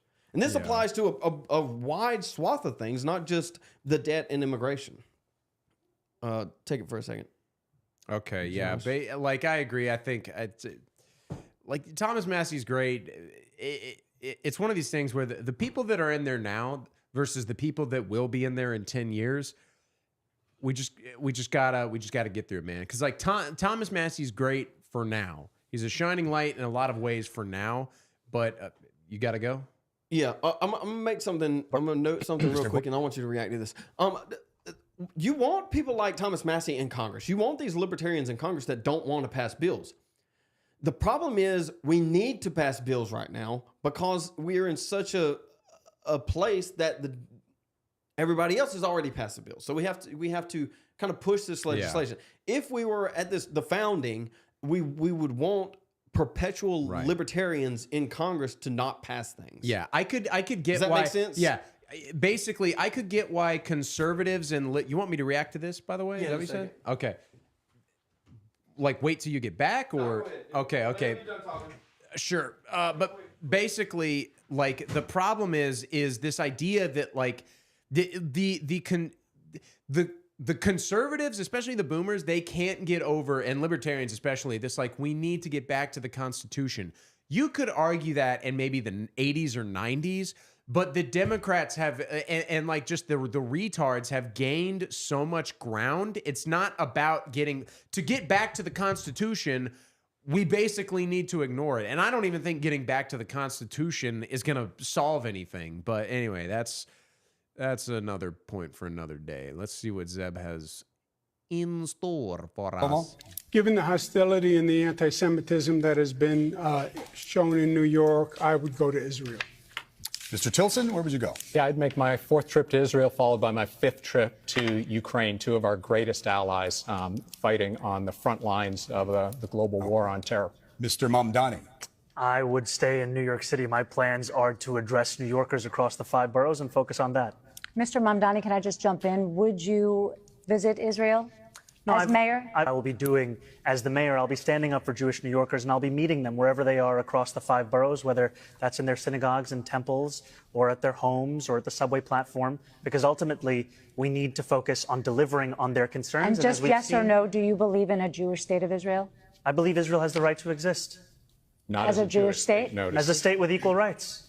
He won't, he Not won't as a say it Jewish has a state. right to exist as a Jewish state. Be very And clear his on answer was no, he won't visit Israel. I said that very That's what he was clearly. trying to say. No. Unlike No, you, I you answer, never- unlike you you, I never answer said questions no. very Okay. directly. All right, I think and I we're want to clear. be You very answered- clear. I answered- believe every state should be a state of equal rights. Okay, thank you, Mr. Mamdani.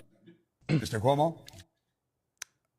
Yeah, I mean, come on, dude. Like, why does anyone give a shit? Like, who cares? Who cares? Like, what the frick? Like this is this.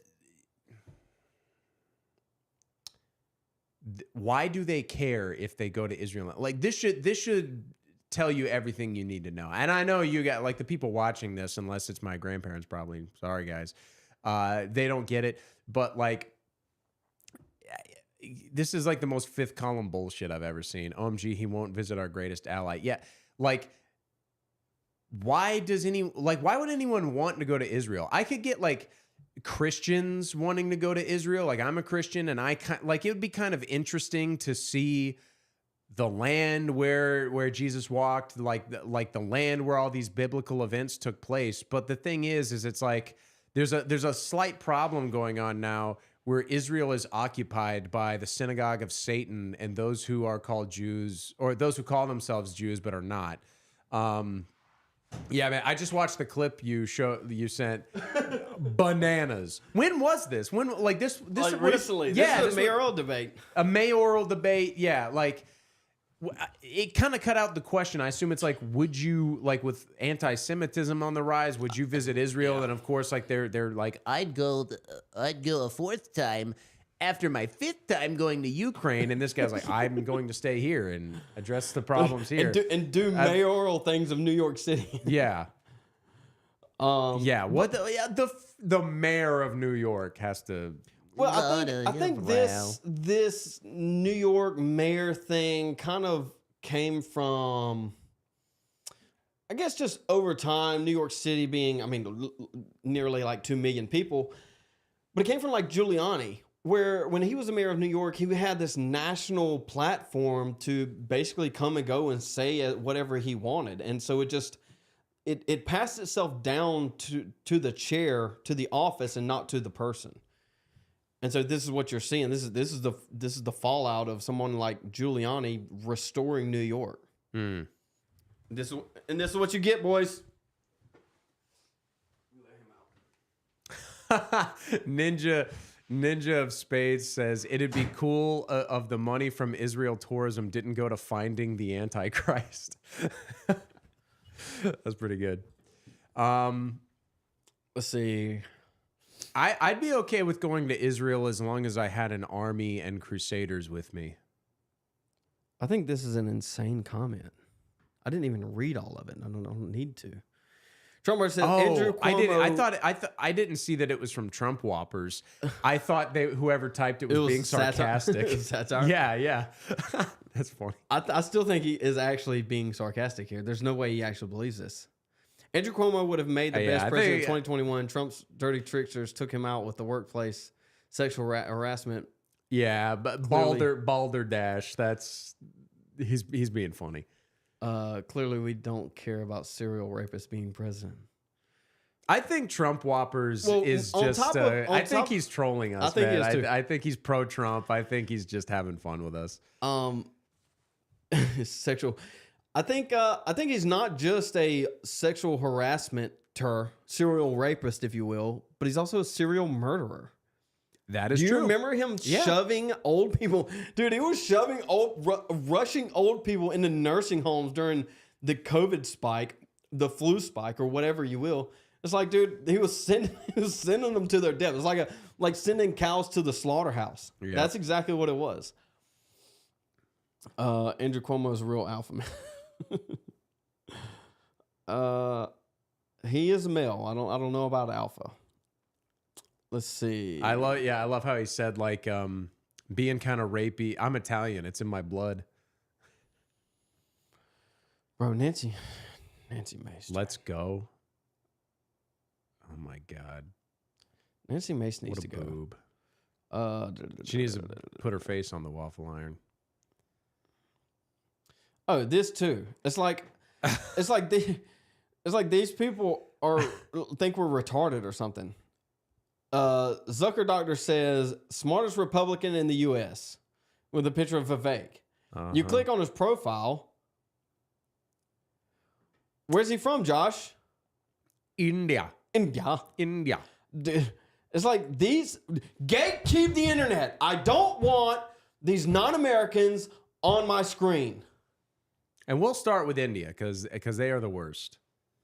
Well, if you start with India, we don't get spam calls anymore either. Well, then you got to throw. I wonder, Nigeria can we next work on like targeted EMP weapons? You know, like we Sure. satellite like right onto India, like Jewish space lasers. Yeah, Okay. yeah, I think we have some of those. maybe. I mean, I wouldn't. I mean, like it wouldn't be shocking. Oh, here's the JD Vance. This is kind of what I was looking for too. President Trump has done more than any person in my lifetime to earn the trust of the movement he leads. I'm proud to stand behind him. So, I mean, he took a pretty significant stand when it comes to picking sides. Yeah. I mean, what do you Well, hope? you What do don't you like hoping? Vance. What no, am I I hoping? don't. I mean, Vance wins this no matter what he does. So 18 hours ago, that would have been what time? Like 9, 10 p.m. hour and a half, yesterday? 2 hours after the thing popped off at 3, probably 18 hours, 6. Oh yeah, it would have been like 10 o'clock. Yeah, it would have been. Yeah, so it would have been several hours afterward. I think. Which he was weighing his options, which, you know, I can't blame him. Like anyone would. I would do that, you know. But my point is once again, in light of all the shady connections, the fact he's changed his name, what, like twice? 3 times. 3 times. Thank you. I think, Deb. right? No, I think He's had 3 names. He's on his third name, Okay, so he changed he's it on his twice. third name. Yeah. It's very Jewish of him. Yeah. So the point being, this comment 4 or 5 hours after the fact is not enough to make me go, you know what? Maybe JD Vance. He's slow to is tweet. pro-Trump. He is slow to tweet. I don't know if you Maybe. remember I all don't those know. edits going around about him. There was, you know, the fat face, and they were Well, chanting all he's the slow to memes of him. tweet because he's got to wake Peter Thiel up to tell him to tell him what to do. They've got to. It took him they've like got to a let week the to- Palantir orb tell him to It took him charge like- it up. Maybe not a week. It took him like 3 or 4 days to even tweet about that. So, yeah, I mean, yeah, maybe. I would wager that the vice president is relatively busy. And we've talked about this too before, Josh. Is Elon's talking about starting a new political party? Again, first of all, not American. Second of all, I tweeted out only a retard thinks he can play on a different board and win. Starting a third party is like being the little brother with an unplugged controller. Yeah. Do you? Yeah. I mean, do you? No. think Starting a third party is retarded. It's retarded. Well, it would take, That's a good tweet, by the way. It would take trillions of dollars, dude. I was putting out some bangers yesterday, man. Guys, if go find my Twitter, dude. I was posting some straight bangers yesterday, dog. I got to be honest. I'm still a little bit hung up on the ripping a kid's face off thing. Just thinking. Frazzle drip. Google it. Don't Google it. Well, was it going to show me pictures? Maybe. I don't know. Probably not through Google. No, I hope not. I want to go on. I'm listening though. I'm listening. Yeah, I mean, if you wanted to start a third party, what would it take? And we've talked about this before because we were talking about how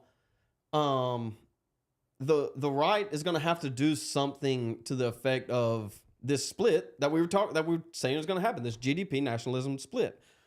If you let so many people under this umbrella, there's going to have to be a split. Somebody's going to take control of the umbrella, and the other half is going to just not exist under the umbrella anymore. I was largely under the impression that the right-wing nationalists, the more nationalist people, are going to have to not start a third party, but essentially commandeer the Democrat Party, right? Because all the Democrats are becoming Republicans.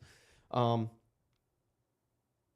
I said that because the third party is not a viable option. The Libertarian Party hasn't done anything. It's just a bunch of people that don't want to vote Republican or Democrat. The Republicans and Democrat have centuries of infrastructure built up with trillions of dollars. And so if you wanted to start a third party, it would take more than $440 billion or whatever Elon's worth. It would take trillions of dollars and more time than he has left on Earth. It would take another century and trillions of dollars to even compete at that level. It's not that you can't create a third party. It's that you can't compete with the infrastructure that already exists. You know what I think would help reform the Republican Party? I don't want to get us in trouble here. Purging faggots. Yes, but realistically, it would have to be like, I feel like that would be no, that would, but that's not going to happen. It would have to be people start running for politics that have a Austrian painter type vibe. Yeah. Like where I think it's happening, dude. I think it's happening. They like even like Stephen Miller, like him basically to get on stage and yell and scream and say it is not happening. And Senator Lindsey Graham or whoever they're running against, just be like, this this person has been ineffective, and you can come on here and you can say that's not how politics works. You have to gain people's favor. Like either you need to explain to me why you haven't done it, or we're gonna primary, like rhetoric like that. They would never show up to a debate. Yeah, they would ignore you until you get enough back and then point it out and then say. And it's like, you think I'm too radical? Like no one, all the people you think are non-radical that they win because they appeal to the mass number of people. They also never get anything done. And people, that's like kind of what Trump did. And people rallied to Trump. Like, I think it's not like a long-term solution, but right now, like more populist figures would help. Maybe we have a different definition of populism. I think generally a populism is the people that largely get the issues of the day, but have no real solutions or don't have the guts to actually. Oh no, carry out the solutions. And maybe that is the right. I thought populist meant like, and I think it means like the general consensus among. No, I thought it meant like a populist figure, meaning like their faith is in him, not necessarily like an idea. Okay, you equated to like a Caesarian, like a yeah, exactly. Yeah, okay. I guess that's fair. Maybe I agree with you, Sparky. Let's put them back in the shtetls. Baby Yoda says we are $1 trillion in debt. Inflation is rising. Billions of our taxes are going abroad. Let's all focus on Elon and Trump beef. Just kidding. No. Hey, let's just. It's not. Let's be a quintillion dollars in debt. I don't Who gives a? No one cares. But right, and it's not necessarily the Elon Trump beef. It's the same thing with voting. It's the same thing with these GoFundMes. All of this is a proxy for something greater, right? When we talk about the Elon Trump beef, it's not Elon Trump. And generally, I think a large amount of people, other than Cat Turd, don't really care about Elon nor Trump specifically. We care about the actual argument that's taking place, and the argument is with someone like Stephen Miller. We have to deport the people that are weighing down the system. You can't fix the inflation without deporting the people that are causing the inflation. You can't fix the $1 trillion in debt without the people causing the $1 trillion in debt. You can't fix the billions of our tax dollars going abroad without deporting the people that are sending our tax money abroad. The core issue, the only thing that matters, the thing that everyone voted for is deportations. We want mass deportations, legal and illegal. I don't care anymore. Everybody that is a burden on the system has to go, or the system itself has to go. These are the only two options. They're the only two options. If you don't do one of those two things, then America doesn't exist anymore as a nation, not necessarily as a country. Sorry, baby, I kind of went off on you on there.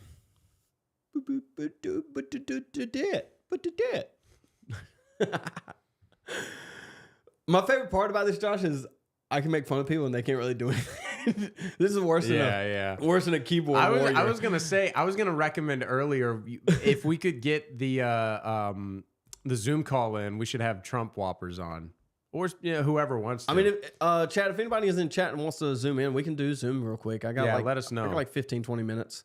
We can make it quick. I'll throw it in the chat. We gotta kind of put a time limit on that. We kind of went long the other day. Chad, did y'all like the Zoom the other day? It was a little bit awkward, but maybe that, I guess that's the nature of bringing somebody new on.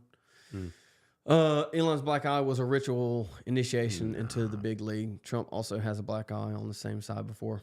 I mean, there is. Boo. I think there's validity to that thing. Maybe not necessarily Elon's. You need to look into that one, Josh. What, like you get a punch in the face as an initiation? Yes. By who? Like what? To who? No, I'm just kidding. I don't know. I mean, I don't know the answer to the questions. I know that it exists. I mean, the Black Eye Club is a real thing. I'm not saying that doesn't, but that the Black Eye Club has gotten its hands on the presidency and Elon. Why wouldn't it? That sounds, I don't know, just sounds stupid. If Mossad has their hands on it, why wouldn't someone like that? I mean, it's the same thing. So, but my point so how did the Bohemian Grove get their hands on people? Like, my point being is, it's not, I'm not saying, like, my beef with the theory is not that an organization or, your beef is its scale. No. My beef is it's the Black Eye Club. Is that, I mean, that's just what we call it. It's not like it's not like the Black Eye Club LLC. Come join us and we'll punch you in the face. Well, that's my point. It's like, what is the Black Eye Club? What is the Red Shoes Club? Well, I mean, I don't what know is what Club the Red 21 or 27. I don't know what any of those things are. They're all conspiracy theories. They have validity to them, but it's not like something confirmed. Like my point being is, like, if it, like, Mossad getting blackmail on people to initiate them as a part of it, like ritualistically, I'm not making a mark on their face seems retarded. If I were initiating a club, maybe something like pull out one of your teeth, and you can get a fake one, but we got to pull out one of your, like something that, I don't know. That seems retarded. That seems far-fetched. A questionable amount of public figures have black eyes. Like, maybe it's pink eye because they're all sexual deviants. I don't know. You know what the panda? No. Oh God, Josh. The Panda Express. You know what panda face is? Where you get two black eyes? Yes. Yeah. Okay. What about it? You don't know what that's from? No. You got a lot of rabbit holes to go down, dude. Why don't you tell me? The panda face, because I don't want to talk about it. The panda face is when you sexually abuse a child, the trauma from that bursts blood vessels in the face that gives them two black eyes. This is association with frazzle drip. I mean, I believe that. And so you'll see the symbolism of pandas and blood faces, red faces, and stuff like that throughout different, we'll call them movies or just pop culture. It's obvious once you know. I mean, what if it I is. delve deep into it, It's like my point is like and It's like the Jew thing. Be fair It's like with Jews me. and whites. Yes, It's like, be once you fair know- with me. yeah. Be fair with me. Just saying I'm the always word. fair with you. Just saying the words. There's a black eye club. Sure. That, like, I don't. Just bear with me. I don't know enough about it. If I Well, get the a Red little, Shoes Club's worse than that. I The don't know Red what that Shoes is. Clubs is they take babies, they take Oh my skin God. and they turn it red and they make shoes out of it, and that's why you have pictures of celebrities with explicitly red shoes in the pictures. Everybody has red shoes with red soles. All right. If we go into it, we can go into it. But I'm just saying. I don't want to, that dude. sounds far fetched. We're already shadow banned. Frazzle Josh. drip. I mean, I wouldn't be surprised. But the red shoe thing, panda eye thing. Having black eyes is a result of too many old people in politics. They just fall easy. Nah. I mean, Elon's not that old. I mean, it looks pretty rough right here.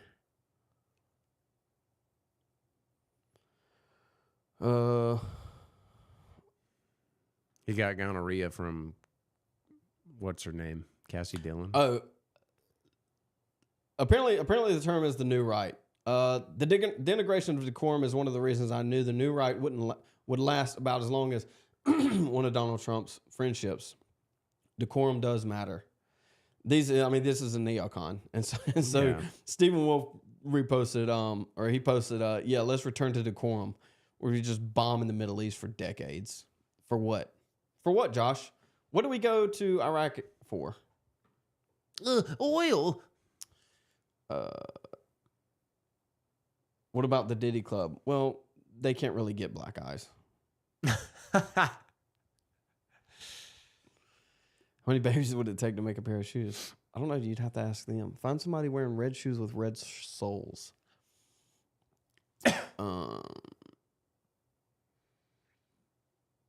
Chat, did anybody answer about the Zoom? Zoom was awesome. Nice. Thanks, Ninja. Thank you, Ninja. He did participate though. He did Zoom. Who did you Zoom call and when? Well, Ninja Zoom called in last week. Yeah. And then UK Baptist Zoom called in. That was a little bit, like I said, you had a third person that's kind of not necessarily a wrench, but it's kind of throws off. Like I can't talk as much, Josh. You don't get the. And there's a little bit when of a we delay make enough too. when we make enough money to bring me on full time, and I'm not coming off 8 hours of work and immediately starting this, you're gonna have a run for your money. When I have when my energy levels are back to optimum. I think you're on to something. I don't know if Trump Whoppers is being serious or not with some of these tweets. No, dude. I think he's trolling. I think he's on our side, and he's There's just having no way fun. this is a real. this is a real comment. It's not immigrants that are the burden on the system. It's the rich people with runaway greed. They have convinced you to scapegoat immigrants. Yeah, he's best. You got us. You had us fooled for like a full week, but you overplayed your hand, Trump Whoppers. It's not just black eyes. It's also Bruce Hams. Trump and McConnell are just a few. I assume he's saying examples. Yeah. It's not just black guys. Also Bruce Hams, Trump, McConnell. It's just a few examples. So he believes that conspiracy theory. Yeah, he gets it. He gets it. Diddy gave who's Leon? Elon. Oh, $100 billion to buy. $1 billion. Did he give him money to buy Twitter? Didn't he? I do think I remember that. Really? I do remember that. He was one of the major investors. Elon asked for. I think it's typoing. Or maybe that's on purpose. Money because he couldn't afford it. Small world. I think it's intentional. I'm pretty positive that is a true statement. Did give Elon money? He did. Elon had some backers into buying. I didn't know Diddy had $1 billion. Well, he owns. I don't know anything about Diddy. By the way, I couldn't even one of name the a record song. labels. He's got stupid money. Leon's name is Leon. I don't know what. I don't know if that's a typo or what. This was a decent tweet too. The problem with tweets like this is I don't like reading them, and so therefore I don't like typing them up. Let me explain. We have to choose between the migration agenda, and the budget situation. Congress hates you. They don't represent you. They exist to vote for pork, for fraud, for money flows, benefits, various social interests, corporation nefarious interests. The entire thing is a conspiracy against your well-being. America is bankrupt. It is insolvent. We can't get our financial house in order. Massey and Paul live in a completely different universe where we can return to financial prudence. I wish reality was where they operate, but it's not. Right. I say this all the time. I wish you were right, but you're not. And this is the problem. Congress lives off budgetary malfeasance like a drug addict lives off his flow of product. They and their special interests will refuse to sign anything that doesn't give them what they want. But almost as important, the special interests are things like replacement migration. Trump administration is offering to give them financial crack if they return. They get a very specific allowance to ignore federal courts on matters of national security.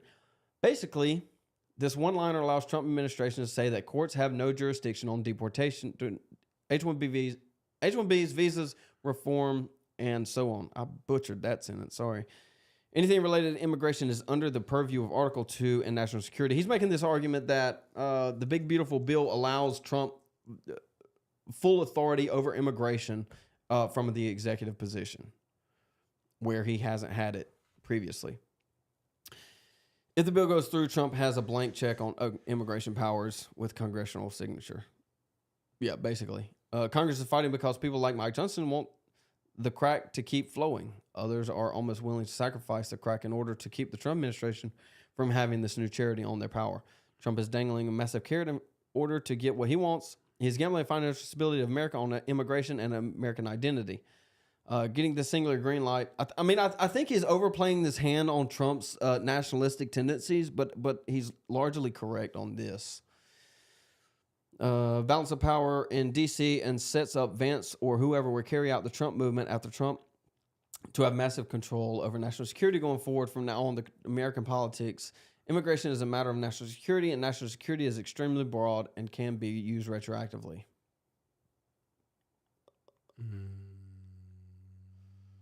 You got me thinking about all that crazy. And by crazy, I don't mean like it sounds stupid. I mean just like scary stuff, you know? The world is a scary place, Josh. I know, man. What else didn't we get to? Oh, Dave Portnoy's retard.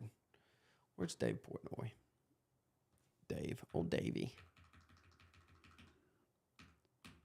Dude, they showed a clip from Michael Rappaport's podcast where he was like talking about anti-Semitism. This morning? And no, this was like 2 days ago. And I was like, dude, I have never seen a less self-aware person in my entire life. Like, this guy's a ugly dork. Oh, here's Myron. Doing the tough guy stuff. Myron says, Dave Portnoy is the biggest L on X right now by far. Dave Portnoy calls for Greta Thunberg to be hit by an Israeli missile, then says it should be illegal to make violent jokes about Jews in the same podcast.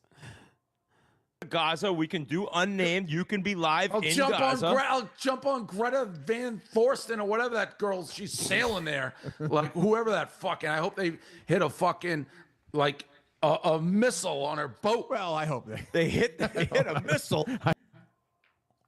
Gaza, it is kind of funny. You can be okay. Well, hold on. Yeah, just go ahead and show the other one.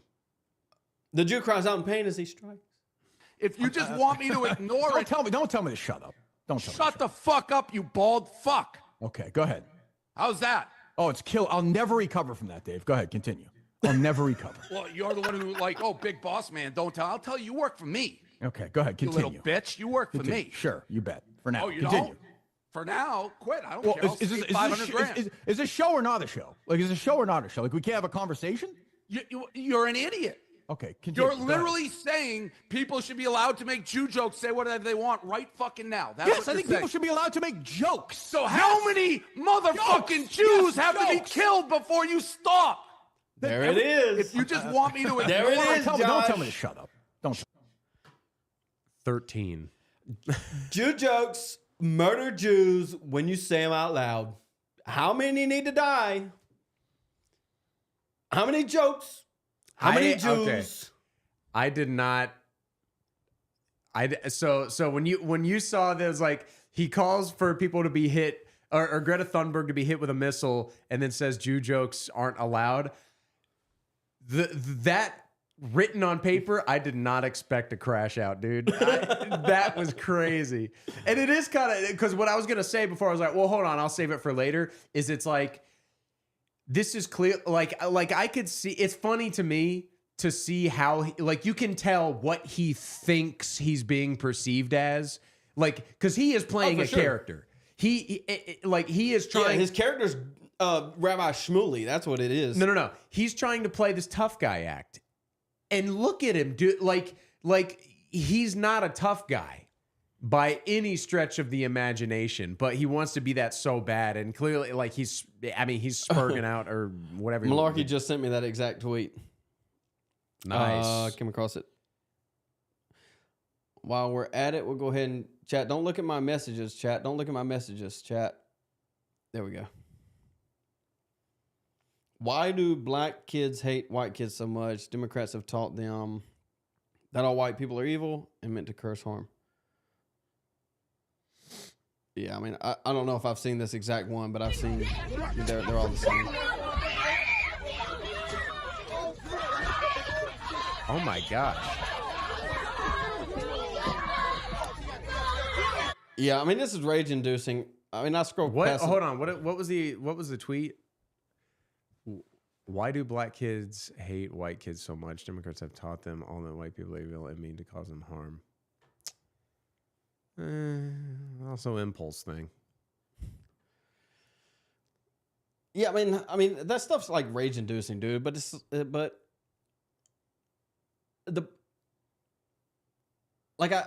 you expect it to happen, but the problem is you can't get away from it, right? No, and this is what a callback to the Civil Rights Act. I should be able to create a school that's segregated, right? If we really want to go back and look at the numbers say everyone had it better under segregation. Everyone. This is undeniable. The numbers just show this outright. And so the question is, why did they force desegregation? The argument is, this is what they wanted. They wanted a race war. Malarkey, his comment there, yeah. He's black, by the way, in case you didn't know. We got to say that every time we put Malarkey tweet up. At the school I went to, black kids would treat the white kids however they wanted because they were white. Again, it's this same thing with the Jewish community, the black community. This culture doesn't have an accountability built in. And so what it does is it'll just allows people to do as they will without any repercussions. There's no real consequences for this type of thing. Anything bad that happens is somebody else's fault. Yes, it's built into the culture to be this way. The white kids stood up for themselves. They called it racism. Always. But, the word doesn't carry any weight anymore. And so you're going to see, how old are you, Josh? 27? 27. You're going to see the 27, 25, 22, 21, 18, 15-year-old kids start to grow up and not care anymore. And it's going to be bad for everyone. It's called Didn't Do Nothings. It spreads under socialism. I forgot. I remember we had a whole thing with Pictish Prince a while back. He's kind of got a boomer mindset. Oh yeah. Well, he's like 70 something. Yeah. I mean, we still love you, Pictish. He's but socialism isn't the problem. Where's it gonna go? Oh, it's the dude. Maybe I can pull this. This image up. Have I read the 4chan image on about 15-second memory? Give me 1 second, chat. Oh my gosh. You think I should do it or no? Oh my gosh, man. What? I haven't heard of what you're saying, but the little spiel that you just got out, there can only be one. There can only be one conclusion. Oh my God. Make sure you check out Myron's street debate stream tonight. Zeb should be. What time is that? It is the method Lucifer? It's starting his live stream. He's going to review his street debate. So, Pictish, is socialism worse than communism? I did catch some clips. Do I want to hash out the socialism debate? I'm still getting clips from Myron's event that we went to, where we met Malarkey. Oh, yeah, at USC. Well, the guy running it, Sean, quit his day job and started doing that full time. That's why we're getting clips. So is he only clipping, or does he work for Myron? No, he is only clipping, but him and Myron are kind of working together right now because I guess he's not like an employee of Myron. No, he's his own. He's his own. So Uncensored America, if anybody wants to go follow them, check them out. They're doing. He's the one. I guess they're working with Myron more than anyone else right now. But they've done John Dole, Milo, Destiny. Who else? Owen Schroyer, tons of people. I guess Myron's just the one willing to grind on him. Who's doing the clipping? Grind with him, huh? Who's doing the clipping? What was his name? His name is Sean. Sean. Which one was he? The Jew. I think he's Jewish. He's got curly hair. The main guy. The main guy. Yeah. Okay. I thought he was already full time. I think he's Jewish. Is he Jewish? He might not be Jewish. I think he said he was like 1/10 Ashkenazi. Yeah. Them jeans are strong, dude. I'm just kidding. If he's watching, sorry. He knows I mean well. Let me send this to myself. We're gonna read this. Chat. We're gonna read this, and then I'm getting off. Look at Trump offers. How can you say there's no repercussions there? We have the most people per capita in jail in the world, and guess who the majority of them are? Criminals. Doctors. They're criminals. Future engineers. Like I said, I think he is part Jewish, but he might not be actually Jewish. To address your question, Pictish, we already kind of addressed it. We've been on for what, like 2.5 hours now? Yeah, we went pretty hard. Basically, it boils down to Elon is an American and needs to go back where he came from. Which isn't American. What'd I say? It sounded like you said is an American. Isn't an American. Yeah. He's non-American. American. Yeah, we've been going on for a while, dude. Yeah. Killing it. While I have the time. You got to go, baby. You got to go do, baby. Seth, welcome to the stream, brother. I think this is the first comment. I saw a tweet yesterday that Ashkenazi are Italian according to DNA evidence. Is this your understanding? Nope. No. The argument could be made that they are half German. I mean, that's basically what Ashkenazi is a half European, half Middle Eastern Jewish, whatever you want to call them. They tried to breed into and usurp the people of Europe, and they failed. Picture says all of them are Khazar. Not all of them. The anthropology would say that the majority of them are Khazarian. Maybe we could do a stream on that. The Jews that say they are Jews are not Jews. We can go that far. They aren't the Israelites of the Bible. Do you think that genetically the Jews of the Bible are extinct? Or that their DNA has been so widely distributed that it's like it's essential as extinctionism? I mean, if I had to say, I would say no. Meaning, but okay. I would. But if you told me that was true, I wouldn't doubt it. Now, because they are a nomadic people. That's what they do. And I think you agree with me. We've talked about this before, I believe, where it's basically after Jesus came, fulfilled the old covenant, established the second covenant, what it means to be a Jew doesn't have to do with the blood anymore. It doesn't have to do with Abraham. It has to, well, like genetically, that we are Jews. We as Christians are the like we are grafted it's the into the tree. It's not circumcision, it's the circumcision of the spirit. Yes. You know, like we are like, and which is why it says be wary of those who call themselves Jews and are not, which would be the original Jews. Yes. He said God said they would go extinct. I don't remember reading that one. I don't think so. For there are no longer a chosen people. Well, they were only a chosen people in that they were chosen to produce the Messiah. Yes, which was fulfilled, and like God didn't abandon them, but the fig tree. That's basically an analogy of how like they rejected him. Yeah. And so there's a if you want an answer to this question, let's go to the tubes of you. And we're gonna go. Well, you can watch it on. Look, Josh, there's us. You can watch it on. Look at that pretty little face. You can watch it on any of the other podcasting platforms also. But I wonder if they have them in order. I think it's like episode.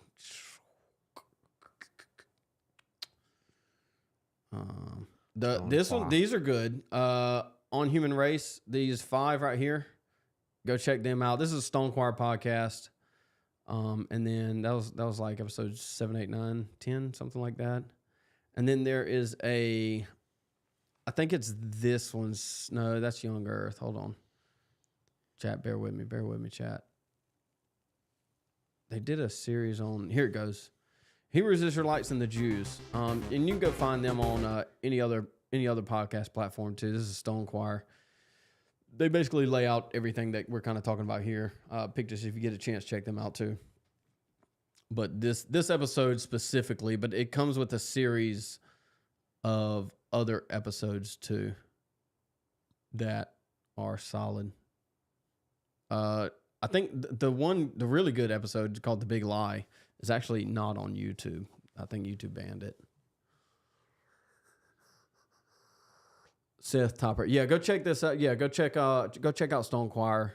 And specifically, I think there's 4 in this episode or in this series of Hebrew, Israelites, and Jews. I'm not sure which one is actually the first one.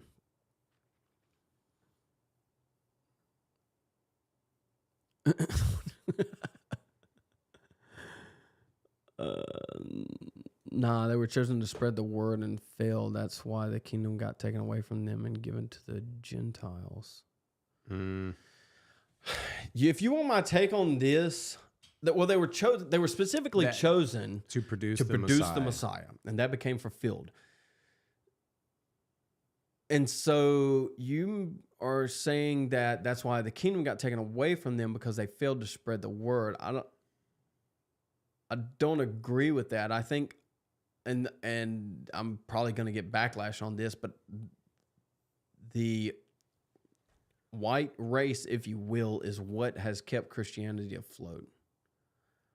From Rome to Great Britain. And it's like, it sounds like when you say that, yes, it comes across like Christianity only exists because of white people, or but God no, couldn't have preserved it. Yeah, but that's not really what I'm saying. It's like, yeah, because like this was an argument I heard from atheists. Is like, isn't it crazy? Like they basically explain the prevalence of Christianity as right place, right time. You know, they say, well, it's because of it came about in the cradle of civilization, and I'm like, well, that's why God had it happen there. Because God knew where the cradle of civilization would be. Why not establish the faith there? Well, this is that's what Paul did. I mean, he established all of these churches in the cradle of civilization around the Mediterranean Sea. He said he just quoted Jesus. He said the kingdom got taken away from them. You're gonna have to give me for what reason? Not because they failed to spread the word. I mean, that's exactly it's what because Paul they did. rejected Christ. Yes. Yeah, I'm not following on there, Uno. I listened to a pastor Bruce called Mejia. He breaks down the Bible about the Jews well. Bruce. Never heard of him. Mia. I'll check him out. Bruce. Is it Majea? Okay, it came up. Yeah. He looks Jewish. I mean, that sounds like what Baby Uno's trying to say, that God's plan failed I've the seen this first guy time. before. Have you seen Or this is it, guy? or are you already saying that that's what we're trying to say? You seen that guy before? I've seen clips of him. I don't think so. I'll check him I out. think though. he's Bruce Mejia. a Messianic Jew. Like he's ethnically Jewish, but has become Christian. Mm-hmm. Does he call himself a Messianic Jew? I don't know like that. What? I don't like that. Like, Well, are you I'm- Christian or I'm- not? No. I'm not saying he calls himself that. I'm I saying know you're not. I'm saying, and I don't know if he is, but like from the clips I saw years ago, that was the vibe I got. So are you saying that God's plan failed the first time? hold on. Baby Uno says, no, you said because they gave us Jesus, but now you said because they rejected Jesus. Well, they were No. chosen to give us the Messiah.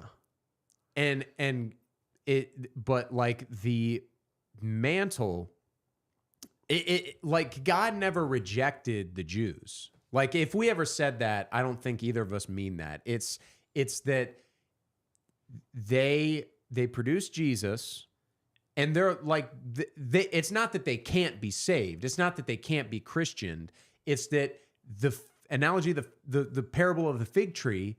It's because they reject Christ that they will be like destroyed. You know, it's not that God rejected Jews, it's that he added Gentiles to you get what I'm trying to say? Does that make sense? Well, he didn't. I wouldn't say he even added Gentiles. I mean, Job wasn't a Jew. You get what I'm saying, though. I mean, I get what you're saying. Yeah, I don't. I'm probably maybe- not explaining so- it well. And no, Trump. I know Trump offers as trolling, but it's not that the plan failed. Even though I disagree with Uno, it's not that the plan failed. It's that they failed the directive. God would have known they would have failed. But God gives people chances, even if he knows they will screw it up. All right, chat. Let me check anything before we peace out of here. That's relevant. Do I need to read this on stream, dude? Why not? Why not? You'll see in a not? second. Okay. I'll put it up. We'll read a little bit, and if I need to stop reading it, then I will. Chad, you ready for this? Oh, that's the wrong place. Let's put it right here. Whoa, that's huge.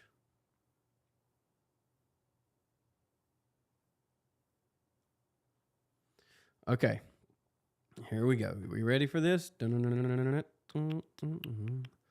4chan, 7,556 haplotypes. 17 major haplogroups were considered in terms of their base ancestral haplotypes time span. Is this not what I'm looking for? No, it's not. Dang. Sorry, Chad. I didn't look that hard. It's basically a 4chan post saying that they exist in 15-second increments, and the future doesn't exist for them. The future isn't reality, and so there's no consequences for actions because in their mind it doesn't exist. The future doesn't exist for the consequences to happen. This is why I didn't do nothing, because they have a 15-second memory also. It does 15 seconds ago and 15 seconds in the future doesn't exist. It's the only way to make sense of anything. Go to Baby Uno's last comment, if you would. If the Jews didn't, so this is like, well, what if? You know, it's like, well, would God's plan have been failed if Jesus was never crucified? It's like, yeah, but the point is that wasn't going to happen. Like God orchestrated it. Like God essentially tricked the devil into spelling out his own demise. You know, like that's why prophecy was, you know, it's atheists always say, well, why doesn't God just say what's going to happen? It's like, that's because the devil is actively working against prophecy. Like that's why prophecy is vague, because if God said in the Bible, if Jesus came down and said, One day there will be this guy named Adolf Hitler, and he's going to kill 6 million Jews. Then no one would name their child Adolf Hitler, and then the prophecy would be unfulfilled. You know what I mean? It's like to tell people the future changes the future. You know, you have to kind of, and that's like Jesus spoke in parables also because most people are illiterate and they just can't understand things. Most people don't have a 15-second memory.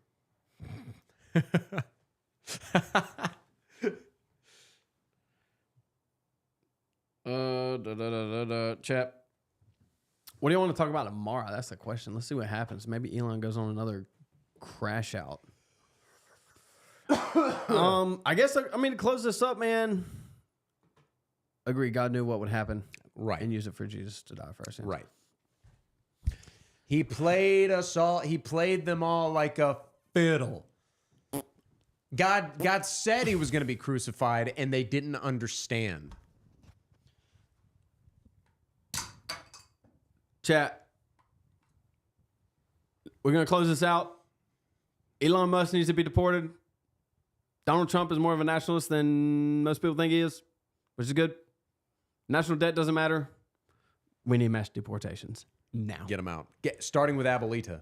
We're coming for you. Sparky said, was Jesus black or white? Well, last question before we peace out. Was Jesus black or white, Josh? I feel like that's a false dichotomy. Dichotomy. He was He was Levantine, if you want the actual answer. Was he more spiritually black or white? That's we shouldn't say that. That's kind of blasphemous.